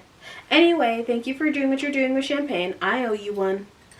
She guarded Anna coolly. Just keep this in mind. You screw around with a guy like Ben for too long, you're the one who could end up getting screwed. We run into a roadblock with the models that Sam got. They're not getting paid. Sam's like, shit, whatever. I'll pay them. The old lady's like, no, everything on the promotional material says that this is all volunteer time. If it gets out that these girls were paid, it's a nightmare for me. And so they have to pull together a solution. The solution that they pair up is very, very Hallmark movie, TV movie-esque. They get some of the girls from the New Visions program of all body types and styles to walk in the show, and then Champagne is like, oh my goodness, my cousin is a firefighter. I could get us some firefighters to use.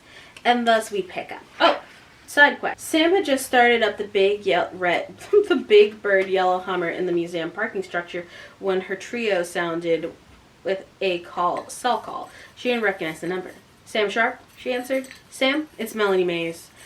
Your detective. I haven't heard from you since I did the job in Pasadena. Is everything okay? Melanie Mays, whom she had hired a few weeks ago to track down her mother, don't care. She had hired again to pose as an old woman reading a newspaper in a cocktail lounge at the hotel in Pasadena and take photos of Poppy and Parker. Melanie was one of the most outstanding private detectives in all of Los Angeles, scrupulously honest and frightfully expensive. She had left a mission accomplished message that very same night. Sam hadn't called back to acknowledge it. When Sam had first had the photo idea, she had been 100% gung-ho. But now teensy 20% of her was having second thoughts. If she leaked those photos to the galaxy, what kind of person would it make her? Besides the typical Hollywoodista, that is. Hello, Melanie. I appreciate it. So what do I owe you for this job? $150. $1,500. Not bad for an hour's work. You want me to email the pictures to the galaxy from a secure server, or do you want to do it yourself? Neither. Kill them. Yeah. The next thing Sam heard was a loud crunch, like the boot heel coming down on a piece of ceramic underfoot. That was the card. I just stepped on it. It's now in 5 pieces. Those pictures are gone. In fact, they never existed, Melanie told her. You still got my credit card number? I do. Put the bill through. And thanks, Melanie. I'm sure you did a great job. Sam's voice was hollow. She'd either done something kind and noble, or she'd just made the stupidest mistake of her young life.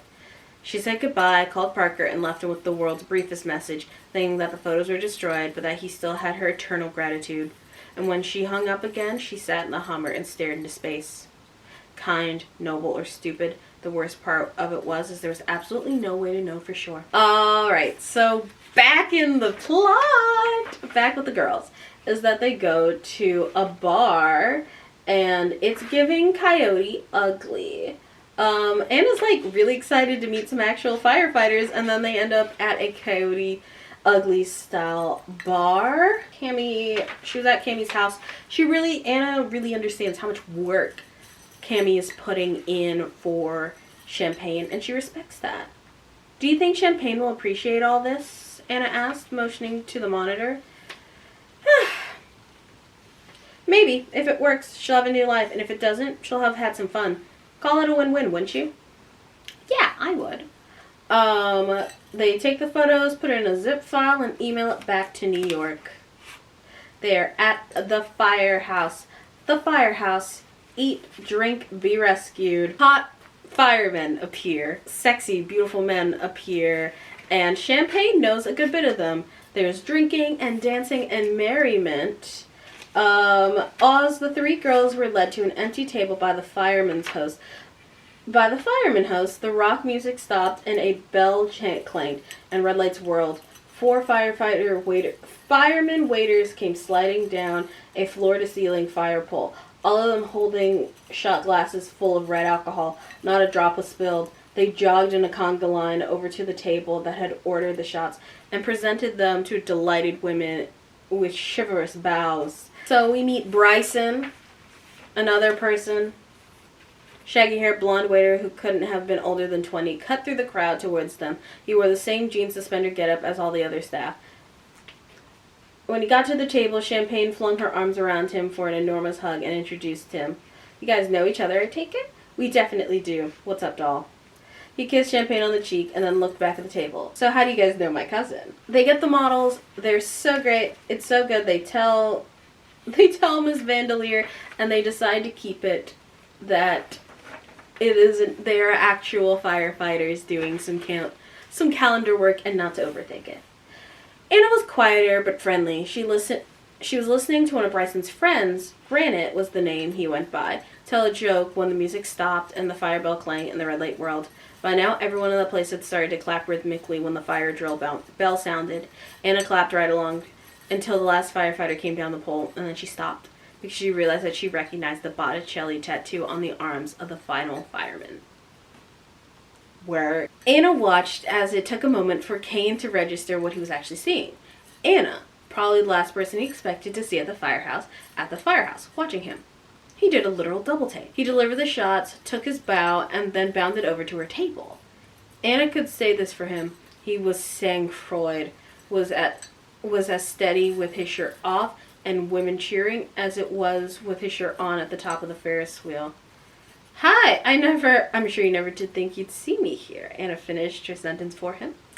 She didn't need to hear the rest of the sentiments even as she introduced him to Champagne and reacquainted him with Cammie, the evil smile on Cammie's face. It had to be so... She was grateful for the time to think about it first. She thought so many thoughts were running over in her head. Her problem with Ben had stemmed from the lack of honesty in the relationship, and she wasn't sure. She would have been so sure that Kane was older, wiser, and different.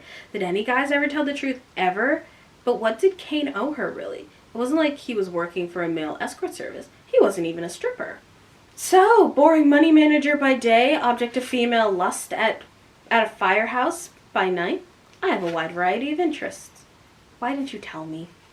It didn't seem relevant. Yet, it's kind of early for us to be bearing our souls to each other, 3 weeks and all that. But now you know. Ask away. Why do you do this?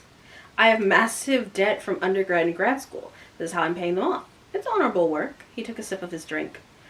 My father has to be paying you well. He says you're a genius. Maybe you should ask him for a raise. Didn't you think you could tell me? I thought it might bother you, yeah, Cam admitted reluctantly and drank some more of his juice. Look, don't take this the wrong way, Anna, but you're very young and inexperienced. You were going to say inexperienced. Am I wrong? I'm not entirely inexperienced. I was with Ben. You mean in the biblical. So you've been So if you had been with me in Jackson's office the other night, it would have been the second time. You would have been my second guy. You would have been the second guy, yes. That's what I figured, he nodded sagely. Which is fine, but that's why I decided to let you take the lead on all that, so you'd feel comfortable. He downed the last of his juice and motioned for the bartender for another. Would you like something stronger? You barely touched the water. She shook her head across the room. Anna saw Cammy dancing with a buff Latino man to Santana Smooth. Cam put his hand on her arm to get her attention, then quickly withdrew it. Honestly, I'm an adventurous guy. I always have been. I hitchhiked across Europe when I was 16. When I was 18, I drove my motorcycle across country with a girl I met along the way. Working for your dad, living this suit and tie kind of life, it's new for me. So if you're looking for a straight, narrow financial planner, I wasn't looking for anything. Oh, you do you? I wasn't looking for anything. And I have a lot of adventurous plans for myself. Oh, you do you? Don't patronize me. I thought you were better than that. You're right. I apologize. I really would have gotten around to telling you about this, I think. He's like, if you wanted to get freaky in that office, we could have gotten freaky. But I'm letting you take the lead and be a heroinous woman, whatever, and, take the lead and not push her. Because the world is scary and different, and she doesn't know all about that.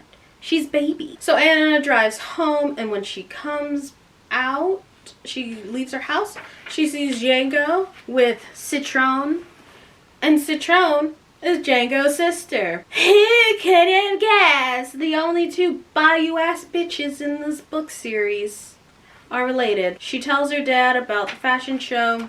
He agrees to come, and Anna checks her email about doing some more coverage with Sam, and checks her email. Dearest Anna, received and reviewed the photos of Champagne. She is truly lovely and exactly the kind of fresh face we need to launch Princessa. I plan to be in Los Angeles for your fashion show, and perhaps I can meet her in person beforehand. I just saw your dear mother in Milan last week. She's the patron of new young artists. His work is dashing and so is he, but I'm sure she told you all about it. Look forward to seeing you and meeting the glorious Champagne. Thank you for thinking of me first. Please say hello to your father. With your permission, I'll have my assistant telephone you to make arrangements for the night of the show. Cheers, Lisbeth. Ah! Gag! So, it's now the Monday of the fashion show, and Cammy puts on an America's Top Model boot camp for the girls, and it's cute. In a prep session, Cammy had asked for a TV, monitor, and combination DVD VCR so she could show the girls some videos of professional models doing their professional modeling thing. She had also finagled some video equipment so the girls could be filmed and then get a chance to review themselves. She wasn't surprised when Miss Vandelier came through with everything she asked for.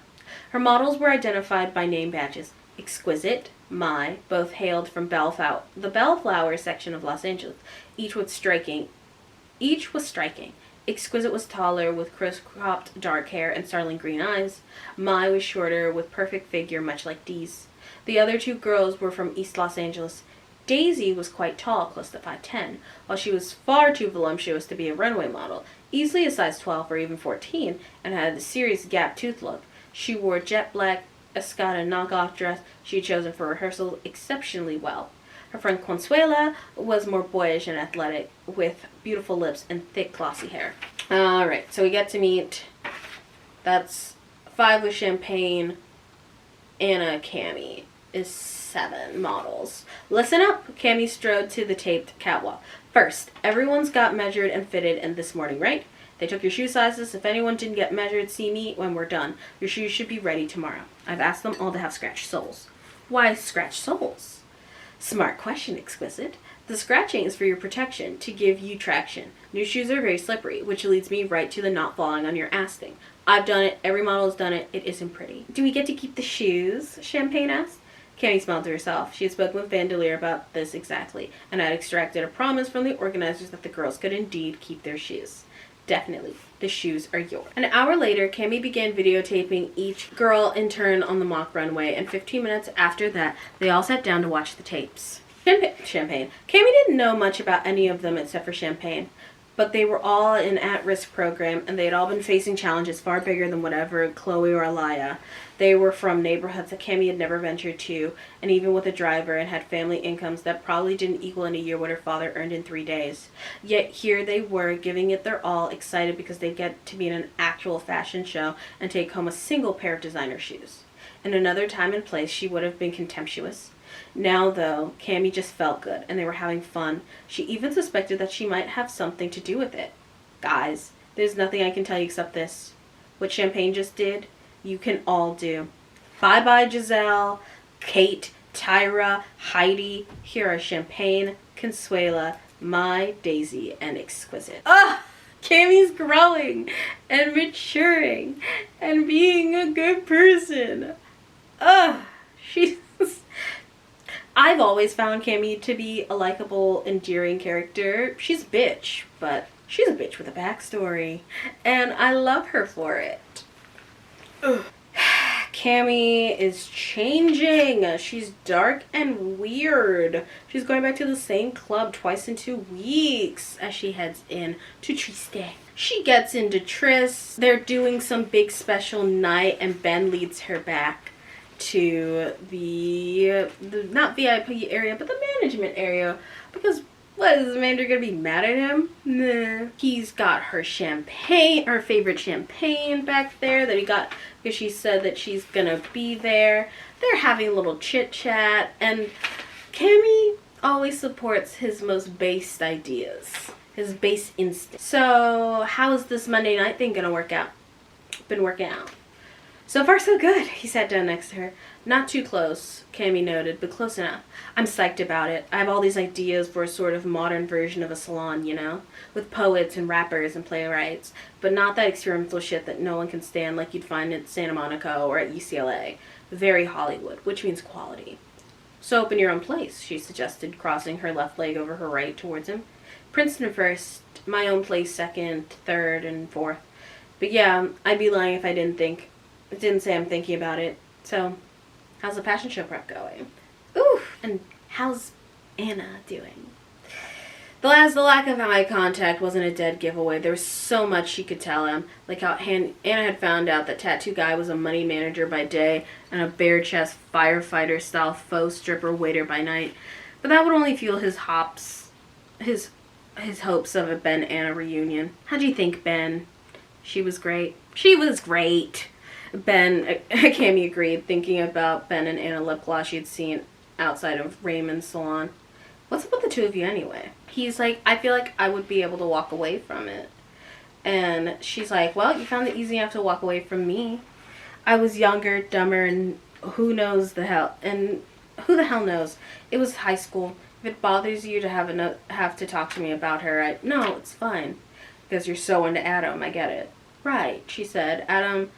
She and Adam were currently less than tight, and he had seemed to be opting for backflies, and lake trout guts over her was another thing she didn't plan to share. Ben stood up and paced the small office. I never expected to fall so hard for her, but it happened. I've made so many dumbass mistakes. If I could go back and undo them, I would. God, you sound like me. Cami leaned her head back against the forgiving leather. Do you think it's possible for two people in love and stay in love? Or does it only happen in bad movies that no one likes, but people who own hundreds of teddy bears? You're asking the wrong guy.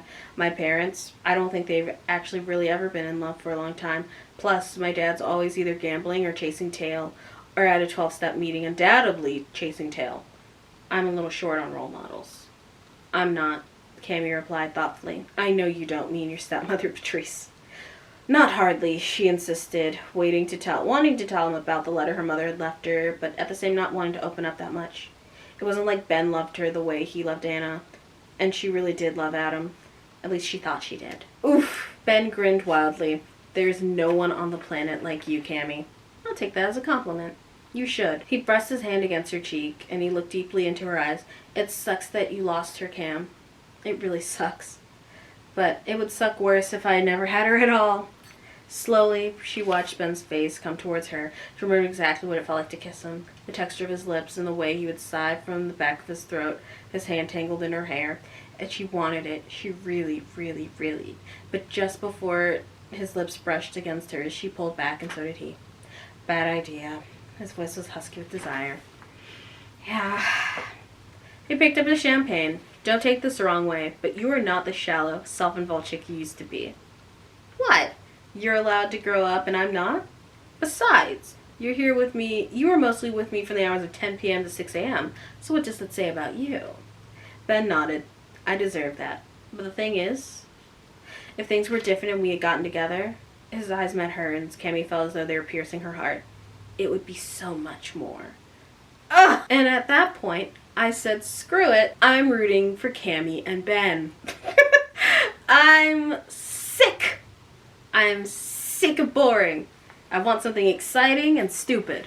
Dee is hanging out with Cammy, and Cammy's like, I really do love Jack, but I think I'm starting to love Aaron too. Girl, no you don't. You both just went to rehab together. I noted a book of love triangles, and we really never lose the idea of, can you love more than one person? Does someone only have one great love? This would have been the perfect opportunity to have the Eduardo, Parker, and Sam thing, but Zoe Dean is a coward. Yeah, it makes sense. Kimmy had no idea what she was talking about, not because Dee was incoherent, but because she had too many other things going on in her head. Do you think it's possible to love two boys at the same time? Dee went on. She smoothed the fabric of the belted silk Rebecca Taylor dress that she was wearing. It was sheer enough that Cammy could see Dee's tiny silver nipple piercing. Like, suddenly Jack's getting all clingy. Usually I'm the one who does that, and Aaron, well, he needs me in a way that Jack doesn't, and I'm usually the needy one. My whole life is changing. Hurrah for great meds, Cammy observed absent-mindedly as she considered the Totally. I wish I could just talk to my mom about this kind of stuff. Dee took a sip of her ice mocha she'd brought with her from Coffee Bean. That comment actually got Cammy's attention. I feel that way all the time. You do? What's so shocking about that? She shut the closet door and stood with her hands on her hips, feeling dissatisfied. Well, you never talk about her. What's there to talk about? It's not like it would change anything. Yeah. My mother's a ditz, but at least I have her. Cammy went over to her window, which overlooked a decent swath of her backyard. Near the guest house was a cluster of clementine trees. Her mother had loved that fruit. She recalled the day when she and her mom had sat together at the modest butcher block kitchen table at their old house in Santa Monica. She'd been how old? 8 maybe? There had been a huge black ceramic bowl on the table that had been filled with clementines. They'd eaten the sweet fruit until they both had stomach aches. She remembered what her mom had been wearing. A raw silk shirt with oversized buttons in pink that was so pale it was almost white, and a floral skirt with inverted pleats. Where did that memory come from? When they had moved, this was to this whale of a mansion, when Cammy had insisted on taking the partially finished Charlotte's Web mural with them. They had also brought her mother's clothes. His clothes were boxed up in storage in the attic, or at least they were supposed to be. Unless her father or stepmother from hell, Patricia tossed them. So they go out to the attic, and when they moved, everything was alphabeticized and put into numbered boxes. So they go to the box labeled Janine's clothes. She goes through the boxes and has scent memories and tactile memories of all the items as her mom had worn them, and how much simpler things were when they didn't have a lot of money. Third box held more clothes. She didn't remember some. She didn't remember, some she did. She examined each piece with care, and then halfway through, she found exactly what she'd been looking for. The pale pink shirt with the oversized buttons, the full skirt with the inverted pleats. She took them out carefully, as if the fragile memories they held could shatter in a single wrinkle. My mom wrote a letter. She wrote it when I was a baby, and I wasn't supposed to get it until my wedding day. My father gave it to me a couple weeks ago. What did it say? Basically that I should be more than a sophist bitch I've been my whole life. You think she knew how it was going to turn out ahead of time? Probably just telling you what's important to her, don't you think? Maybe. She was just worried that I'd be way too much like my father. My mother was clinically depressed, and I never knew it. Just so you don't feel alone in your iffy mental health. Dee shrugged and pushed her shaggy bangs out of her eyes. You couldn't imagine how many people tell me now that they take something for depression or anxiety or whatever. I'm like the new mental health confessional. So, did your mom get help? Not nearly enough. I only wish I had been old enough to help her. She slipped into her mother's pale pink shirt and buttoned it, and then stepped into the skirt and zipped it. The antique mirror was covered in a fine sheen of dust. Cammy used her other shirt to wipe it clean and then took a look in her reflection. The ensemble fit perfectly. In fact, as she looked at herself wearing her mother's clothes, she saw how much she looked like her mother and remembered. "I miss her," she said simply. "When I was my sickest, I couldn't see what was real and what wasn't. I couldn't make enough sense out of things to get help." Maybe that's how she felt, Cammy. Maybe she just couldn't help it. But she loved you so much from the time that you were really little, when she wrote you that letter, and no one can ever take that love away from you. She would have never expected to get wise counsel from Dee. Cammy had always called the shots in their friendship, but here she was, giving Cammy exactly what she needed. Oh God, I'm such a Lifetime movie. Tough teen finally grieves over loss of mother. Who'd play me? Oh, everyone's growing. Everyone's maturing. It's so nice. Everyone's so good. So we go to Sam. I do think I have to do a lot of reading in this section. I know I just came out of the section where I did a lot of reading, but I have to even do more reading. Wow. Sam turned the last page of the script and closed it. Wonders of wonders, she had finally found a screenplay she actually liked. A comedy called Ass Man. It was about a Hollywood actor who had struggled for years before getting cast in a commercial for hemorrhoid cream. Then America fell in love with the commercial, not the cream. The gig turned out to be the guy's big break, and he went on a ridiculous fame and fortune. The script skewered Hollywood, the movie business, and the world of advertising in equal measure. While the hero was a well-drawn, multi-dimensional, interesting character, it was insanely funny, which wasn't a surprise since the screenwriter had worked on TV shows Arrested Development before the show died a premature death, but then it came back, but then it died again. She didn't know whether this was the right screenplay for her father's production company, but she prepared to do something shocking. Write a nice coverage. In fact, she wanted to direct it. The producers would want to change the title, of course.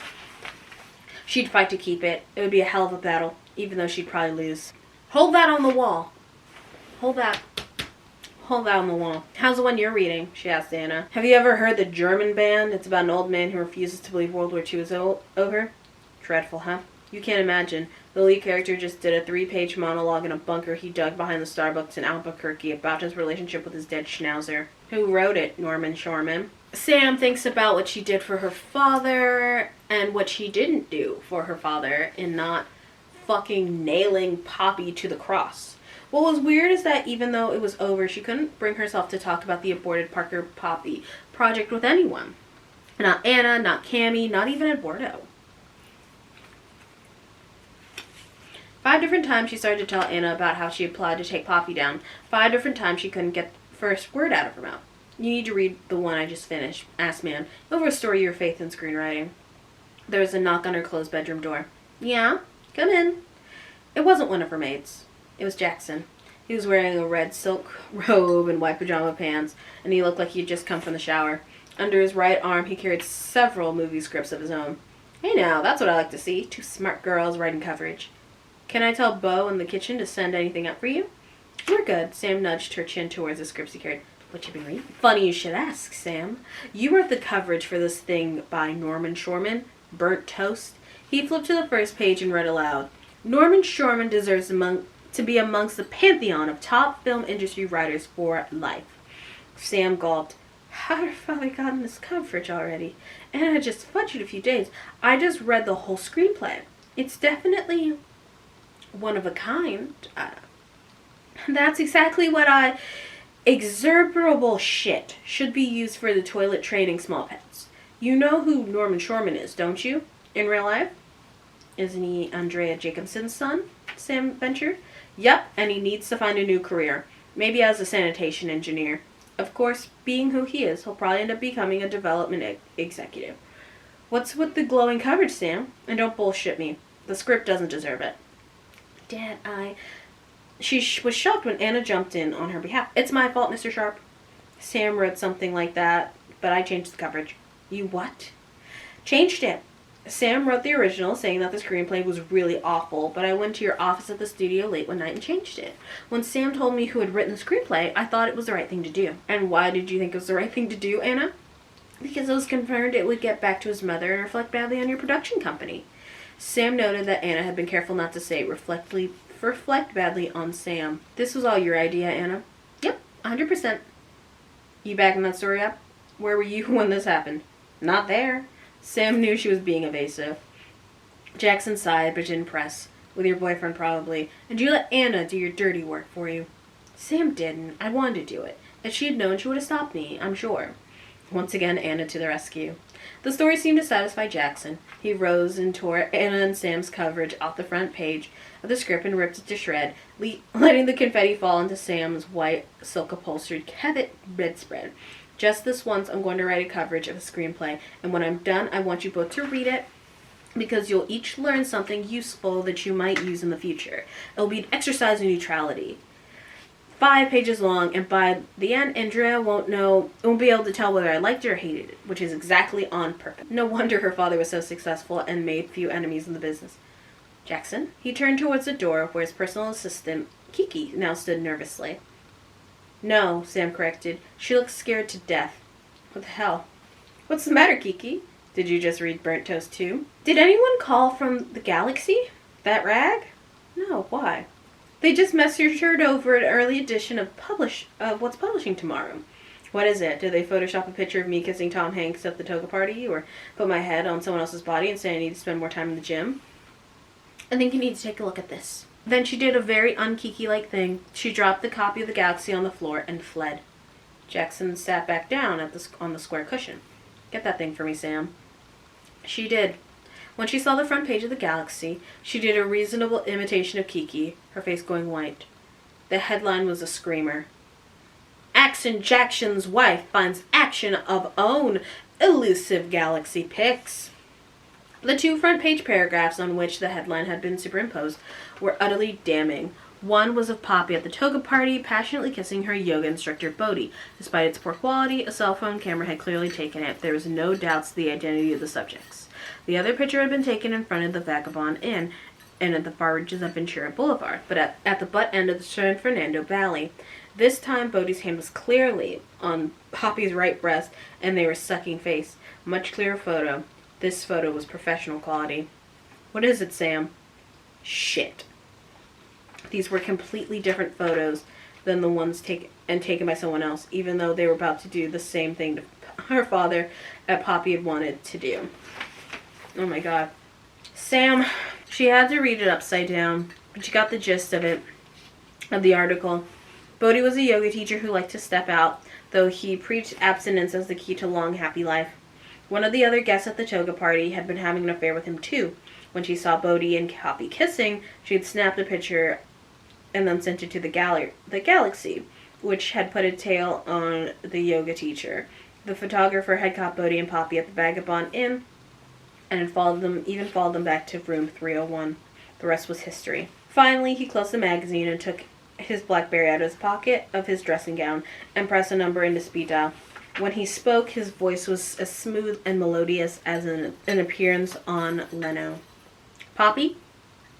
Yeah, I know you're downstairs. Can you come up to Sam's room? No, leave the baby. I'll see her later. I'll be waiting for you, sweetheart. He disconnected the call and slipped his phone back into his pocket. Sam thought about summoning all the maids in the house and putting them on standby outside her room. That would be prudent, because the shit that was her stepmother was about to hit the fan. It all worked out! Yay! Jackson gets top of the dad food chain, and I'm not sorry about it. Jack and Dee go to sushi, in which they finally held their confrontation about this seriousising of this relationship. And also, her wanting to go see Aaron. He wants to go away for the weekend, up to Santa Barbara. She's like, I love them. Dee tried to figure out just what it was that she wanted to say to Jack, how things had changed so much. Where was the guy who wasn't looking for a serious relationship, who wanted to take over 20th Century Fox and then possibly the world? That was the guy she had fallen for. But to be fair, hadn't she changed a lot too? Jack tells her that he loves her, and she's like, oh my god, this is not good. Jack, I can't go away this weekend because I'm picking up Aaron at Ojai. He's being released. She blurted out and received a full-on scowl. Aaron the asshole. He's not an asshole. I don't want to read this whole thing because I just read a whole other thing. But I do like this kind of argument, this discussion. It's not anyone kowtowing. No one's Zoe Dean can ride an argument with a boy very well in a way in which these girls handle themselves. They're not being screamed at by men, which is kind of why what will happen in the next book is so, like, upsetting, where I'm like, I think we should kill this man. And I just like it. I think it's a good one. But I don't want to read all of it, because I literally just read an entire chapter functionally. Jax is like, you are not breaking up with me to go hang out with this guy. And she's like, I'm not breaking up with you. I want to hang out with you. I like you, but I want to figure out things with him. I'll be honest, nothing happens there. She wants to help fix him. And he's like, is that what you want? Someone you can fix? Someone who's broken? This is rich. It's like payback for every girl I ever put the moves on when I was only looking into her for the night. So what am I, your boy toy? Damn, why was this going so badly? Why was he so negative? I just want to be Aaron's friend. And it feels like maybe you and I are going too fast. And it's kind of confusing. She hated hurting him. This is the I need space talk. But not that kind of space. More like, I don't want to plan the future or talk about marriage or babies or things like that. I'm sorry if I'm hurting your feelings. That kind of space, huh? I can handle that. Yes. No more talk about Jersey Shore Scout's honor. Held up 3 fingers like a Boy Scout. Exactly. So we're still good? Dee nodded, and she was pretty sure she meant what she said. Not positive. At least she had told him what was on her mind. So they agree to eat their sushi. And then, time to go fuck. Sam is at dinner with Eduardo, who is like, haha, Poppy's gone. And he's like, you could have left at any time. And she's like, I like it here. This is my life, and I like it here. The baby has been left behind, and Sam is ready to move on. She's decided she likes the baby, and that she could probably fix the baby. Yeah, she's gone. Ding dong, the witch is gone. It's the best part. But she left the baby behind. He sounded incredulous. I can't imagine any mother leaving her child behind. Well, start imagining. It was serene. It was a serene night that they were in a serene place, the outdoor cafe at the W Hotel, practically around the corner from UCLA.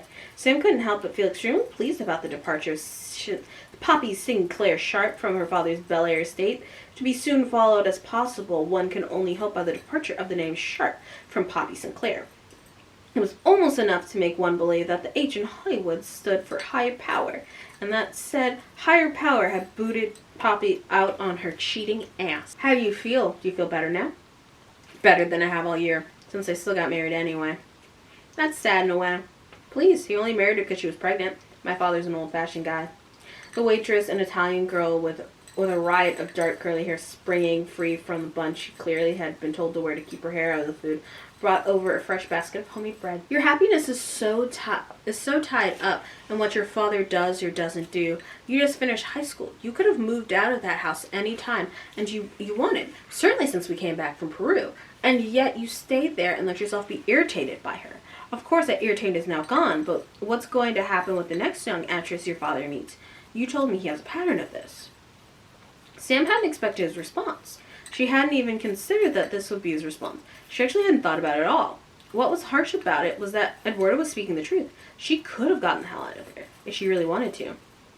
Perhaps you ought to think about contacting a real estate agent.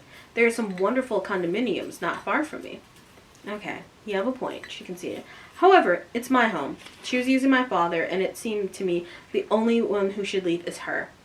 Femme felt possessively smug. And she did. And your father will be very sad. Have you thought about that? Yeah, but she cheated, Eduardo. Shut up. Oh my god. I do not care for men. There's something else I need to tell you. Shit. Why'd she need to tell him? Why'd she feel the need to tell him? That was the question. She wasn't responsible for the photos in the galaxy. It'd be so easy to keep what she had done to herself. She tells him he's not even mad. He's like, you did the right thing. Let's eat. I have a surprise for you after dinner. Sex. So, we get back to Cammie and Anna right before the fashion show. And they're walking around the grounds, letting Lisbeth talk to Champagne. They pull the adults to the side and say, we like her, she's beautiful, but I can't use her. She's just not quite what I'm looking for.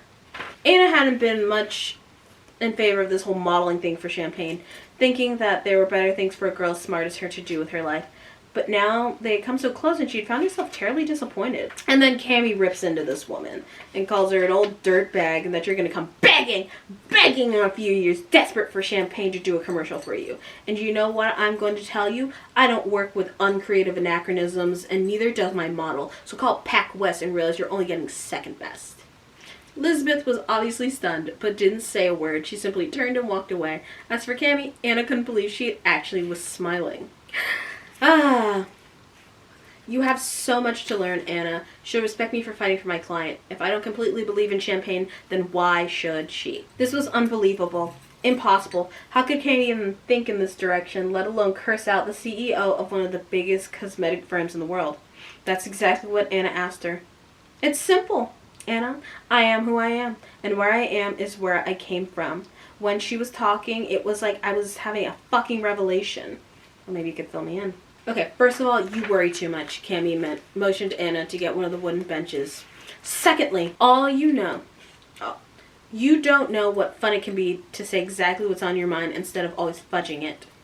That's not the same way to approach the world. Maybe it's genetic. My mom was fucked up, so she killed herself. Who the hell knows? I didn't mean to. Yes, you did. Stop apologizing. For the last few weeks, I've been thinking about how much I'm like my mom, which I guess means that I've got her good traits and her bad traits. But with that idiot Elizabeth had been talking, I remembered that I'm also my father's daughter. Big time. And I just did what he would have done and said, and he would have said that. It just goes against everything I was raised to believe. But do you need to ask yourself, what do you believe and who do you want to be? Anna didn't have an answer. At least not a handy one that she could package into some nice sentiment. I appreciate the help you gave me with Champagne, I really do. But my father didn't get to be who he was by holding hands and singing Kumbaya. He did it by being himself. I say learn from the best. Cammy nodded as if approving of her own words. And Cammy goes off to break the news to that old crone. Okay. So, I know every time that there's like a big set piece, and then I go, I don't really care about this. That must be frustrating for you all. But I need you to know. I do not give a shit about this fashion show. What you need to know, and what you need to remember, is that at the beginning, Martin Rittenhouse accused Champagne of fixing something with a security guard and stealing one of his dresses that she somehow came across. Cammy goes to Martin Rittenhouse and is like, I would like you to work with Champagne. Not really knowing the 2 + 2 equaling 4 of it all. I was like, I'd like you to work with her. Maybe you could do like a petite line. And, call it Martini, Martinette. It'd be so cute. And he's like, no petite line. I'm just trying to establish myself in couture. If you'll excuse me, I need to meet with some friends who are waiting for me. Have a fun night. And she's kind of pissy about that, but whatever. Kane's there. Womp womp. So while Anna is getting dressed, she goes into the bathroom and sees that she's getting dressed and sees that Champagne comes into the bathroom with the dress that Anna is supposed to wear as her second look. Well, she never sees the dress again, and she's like, that's crazy. I sure hope Champagne didn't just steal this fucking dress and this rich bitch wasn't right.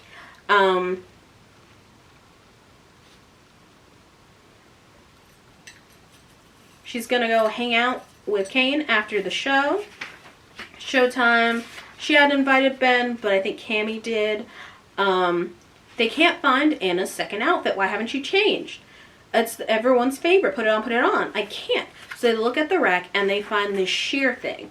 Anna has to be 18 at this point. We've gone too many months without her being 18, her having a birthday, for her not to be 18. But functionally, she is freshly 18. They have a freshly 18-year-old in their sheer gown, nipples out, titties, titties, titties. But she works it. She finally fails free. This is not how we do things in the big book East Coast edition. So now, we can't find the dress. It's after the show, and they can't find the dress. Miss Vanderleer is like, Champagne, you stole another dress. Cammy's like, no, she wouldn't be stupid. She couldn't be stupid. Anna kind of blows up the situation, and then she's like, Mr. Levian, she asked sweetly. The DA blew an exasperated breath between his lips. Yes, I asked you to sit down. I'm going to right now. Cammy returned to her place on the catwalk, and then she looked at the DA again. Could you ask Mr. Rittenhouse to please open his bag, please? Whatever for, Levian demanded. Cammy fixed her eyes on the designer. She saw fear in them. Because I think that's where you'll find the missing dress. Don't humiliate me like this, please, he begged. Now. Her voice was steel. Rittenhouse had handed over the bag. Miss Vandeleur opened it. Inside was a crumpled but still easily identified was the missing black dress. I can explain! He was doing it, and he did the previous theft for exposure. Exposure. Bitch. And so, to keep him from going to jail and getting the exposure, he says, you are going to use Champagne as a model in all of the shows you'll be doing over the next 2 years. Tell me right here, right now, in front of everyone. I can't do that. She's too short. Of course you can, Cammy cajoled, because you're going to be featuring a new petite line called Martinet. And if you do, I'm going to recommend the district attorney and to Champagne that we forget this sordid little incident happened. To Ms. Vandeleur, too. And don't worry, they'll listen to me. As you are witnessing now, I can be very persuasive. And so he does it. And we do get to see some of his work in the sequel series.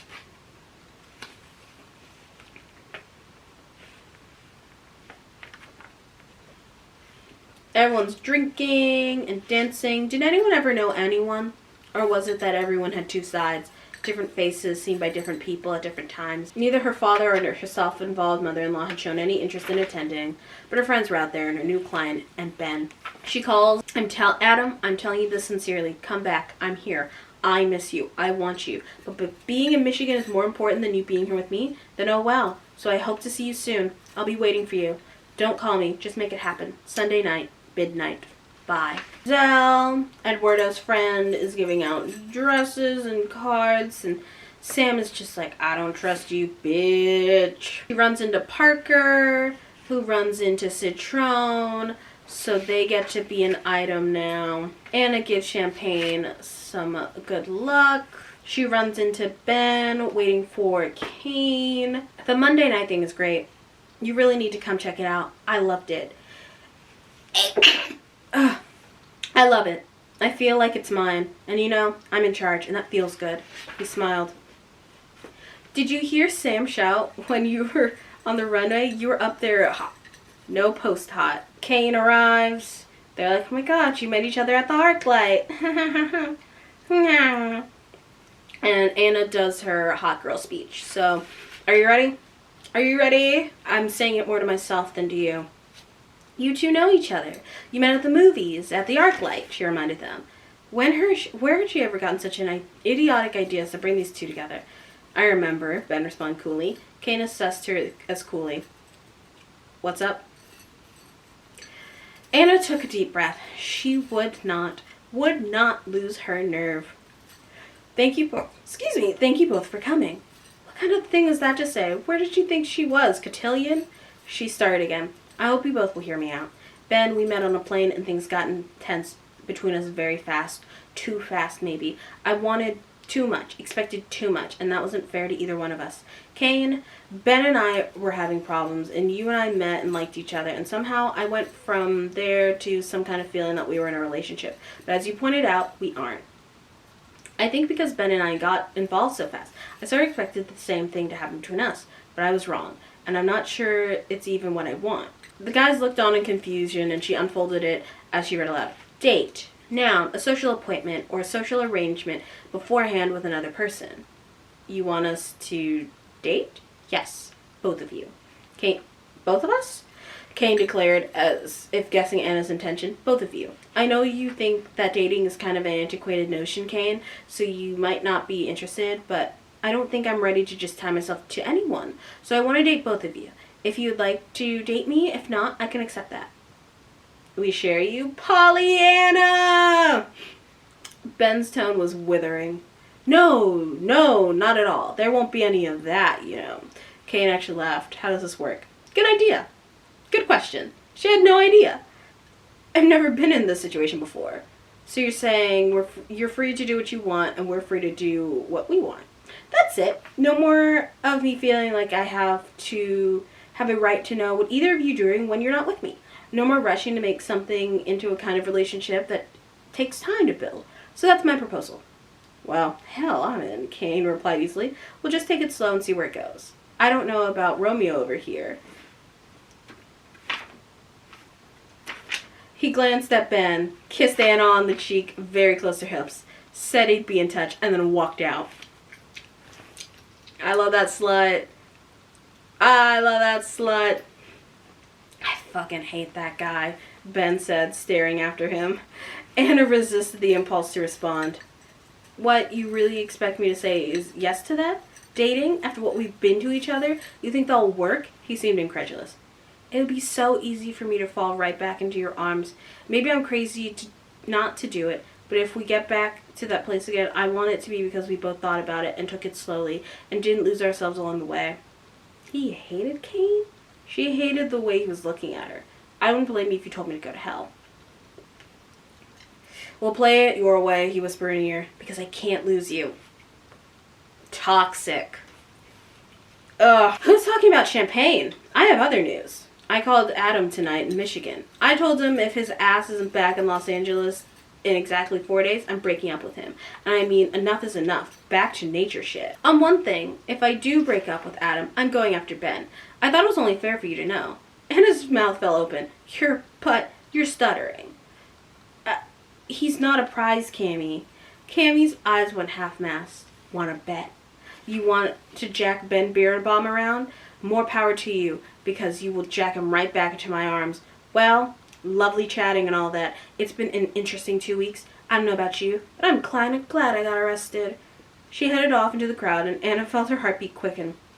God, Ben and Cammy, that would hurt. She had to acknowledge that, but if that's what he wanted, then that's what he wanted 6 months ago. If someone had told her that she'd back in the situation, she would have thrown herself into Ben's arms rather than risk losing him. Not anymore. Love was something that happened slowly because you gave it time to grow. It couldn't come from fear or even seduction. It came because you felt whole enough and strong enough on your own to let another person in. It sounded cheesy. It was an utter cliche, but it was also true. So she dances with Ben. Or she dances with Bryson, that other guy, and has a good time. When Anna left the party all by herself, and half hour later, she inhaled the orange blossom-scented balmy night air and gazed up at the starry night. She didn't know what would happen with Ben and Kane. Nothing about her situation was sure or safe or easy. But instead of thinking it to that, she whirled around like a little kid, all feeling, all possibility, on the edge of whatever would come next. We have 2 books left. This was supposed to be 2024's project, and obviously I couldn't do that, but I felt really good these last couple of weeks about this channel and about getting these books done, and I've been really, really excited that in January, along with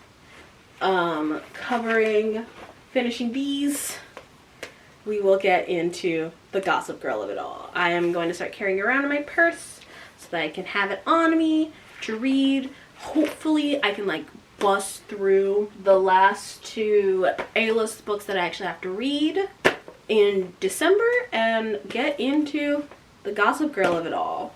That's so exciting. I don't really have a lot to say. I'm kind of over it as far as filming, and I'm ready to do something else. So you can follow me on Instagram, Twitter, and TikTok at Megan_Blush_. And I have a beauty channel. I'm international. Of course it's not gonna come off. Alright, I'm gonna go and maybe watch Mormon Housewives. Bye.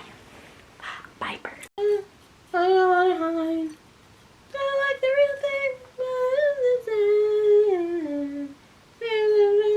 Was a heart of glass.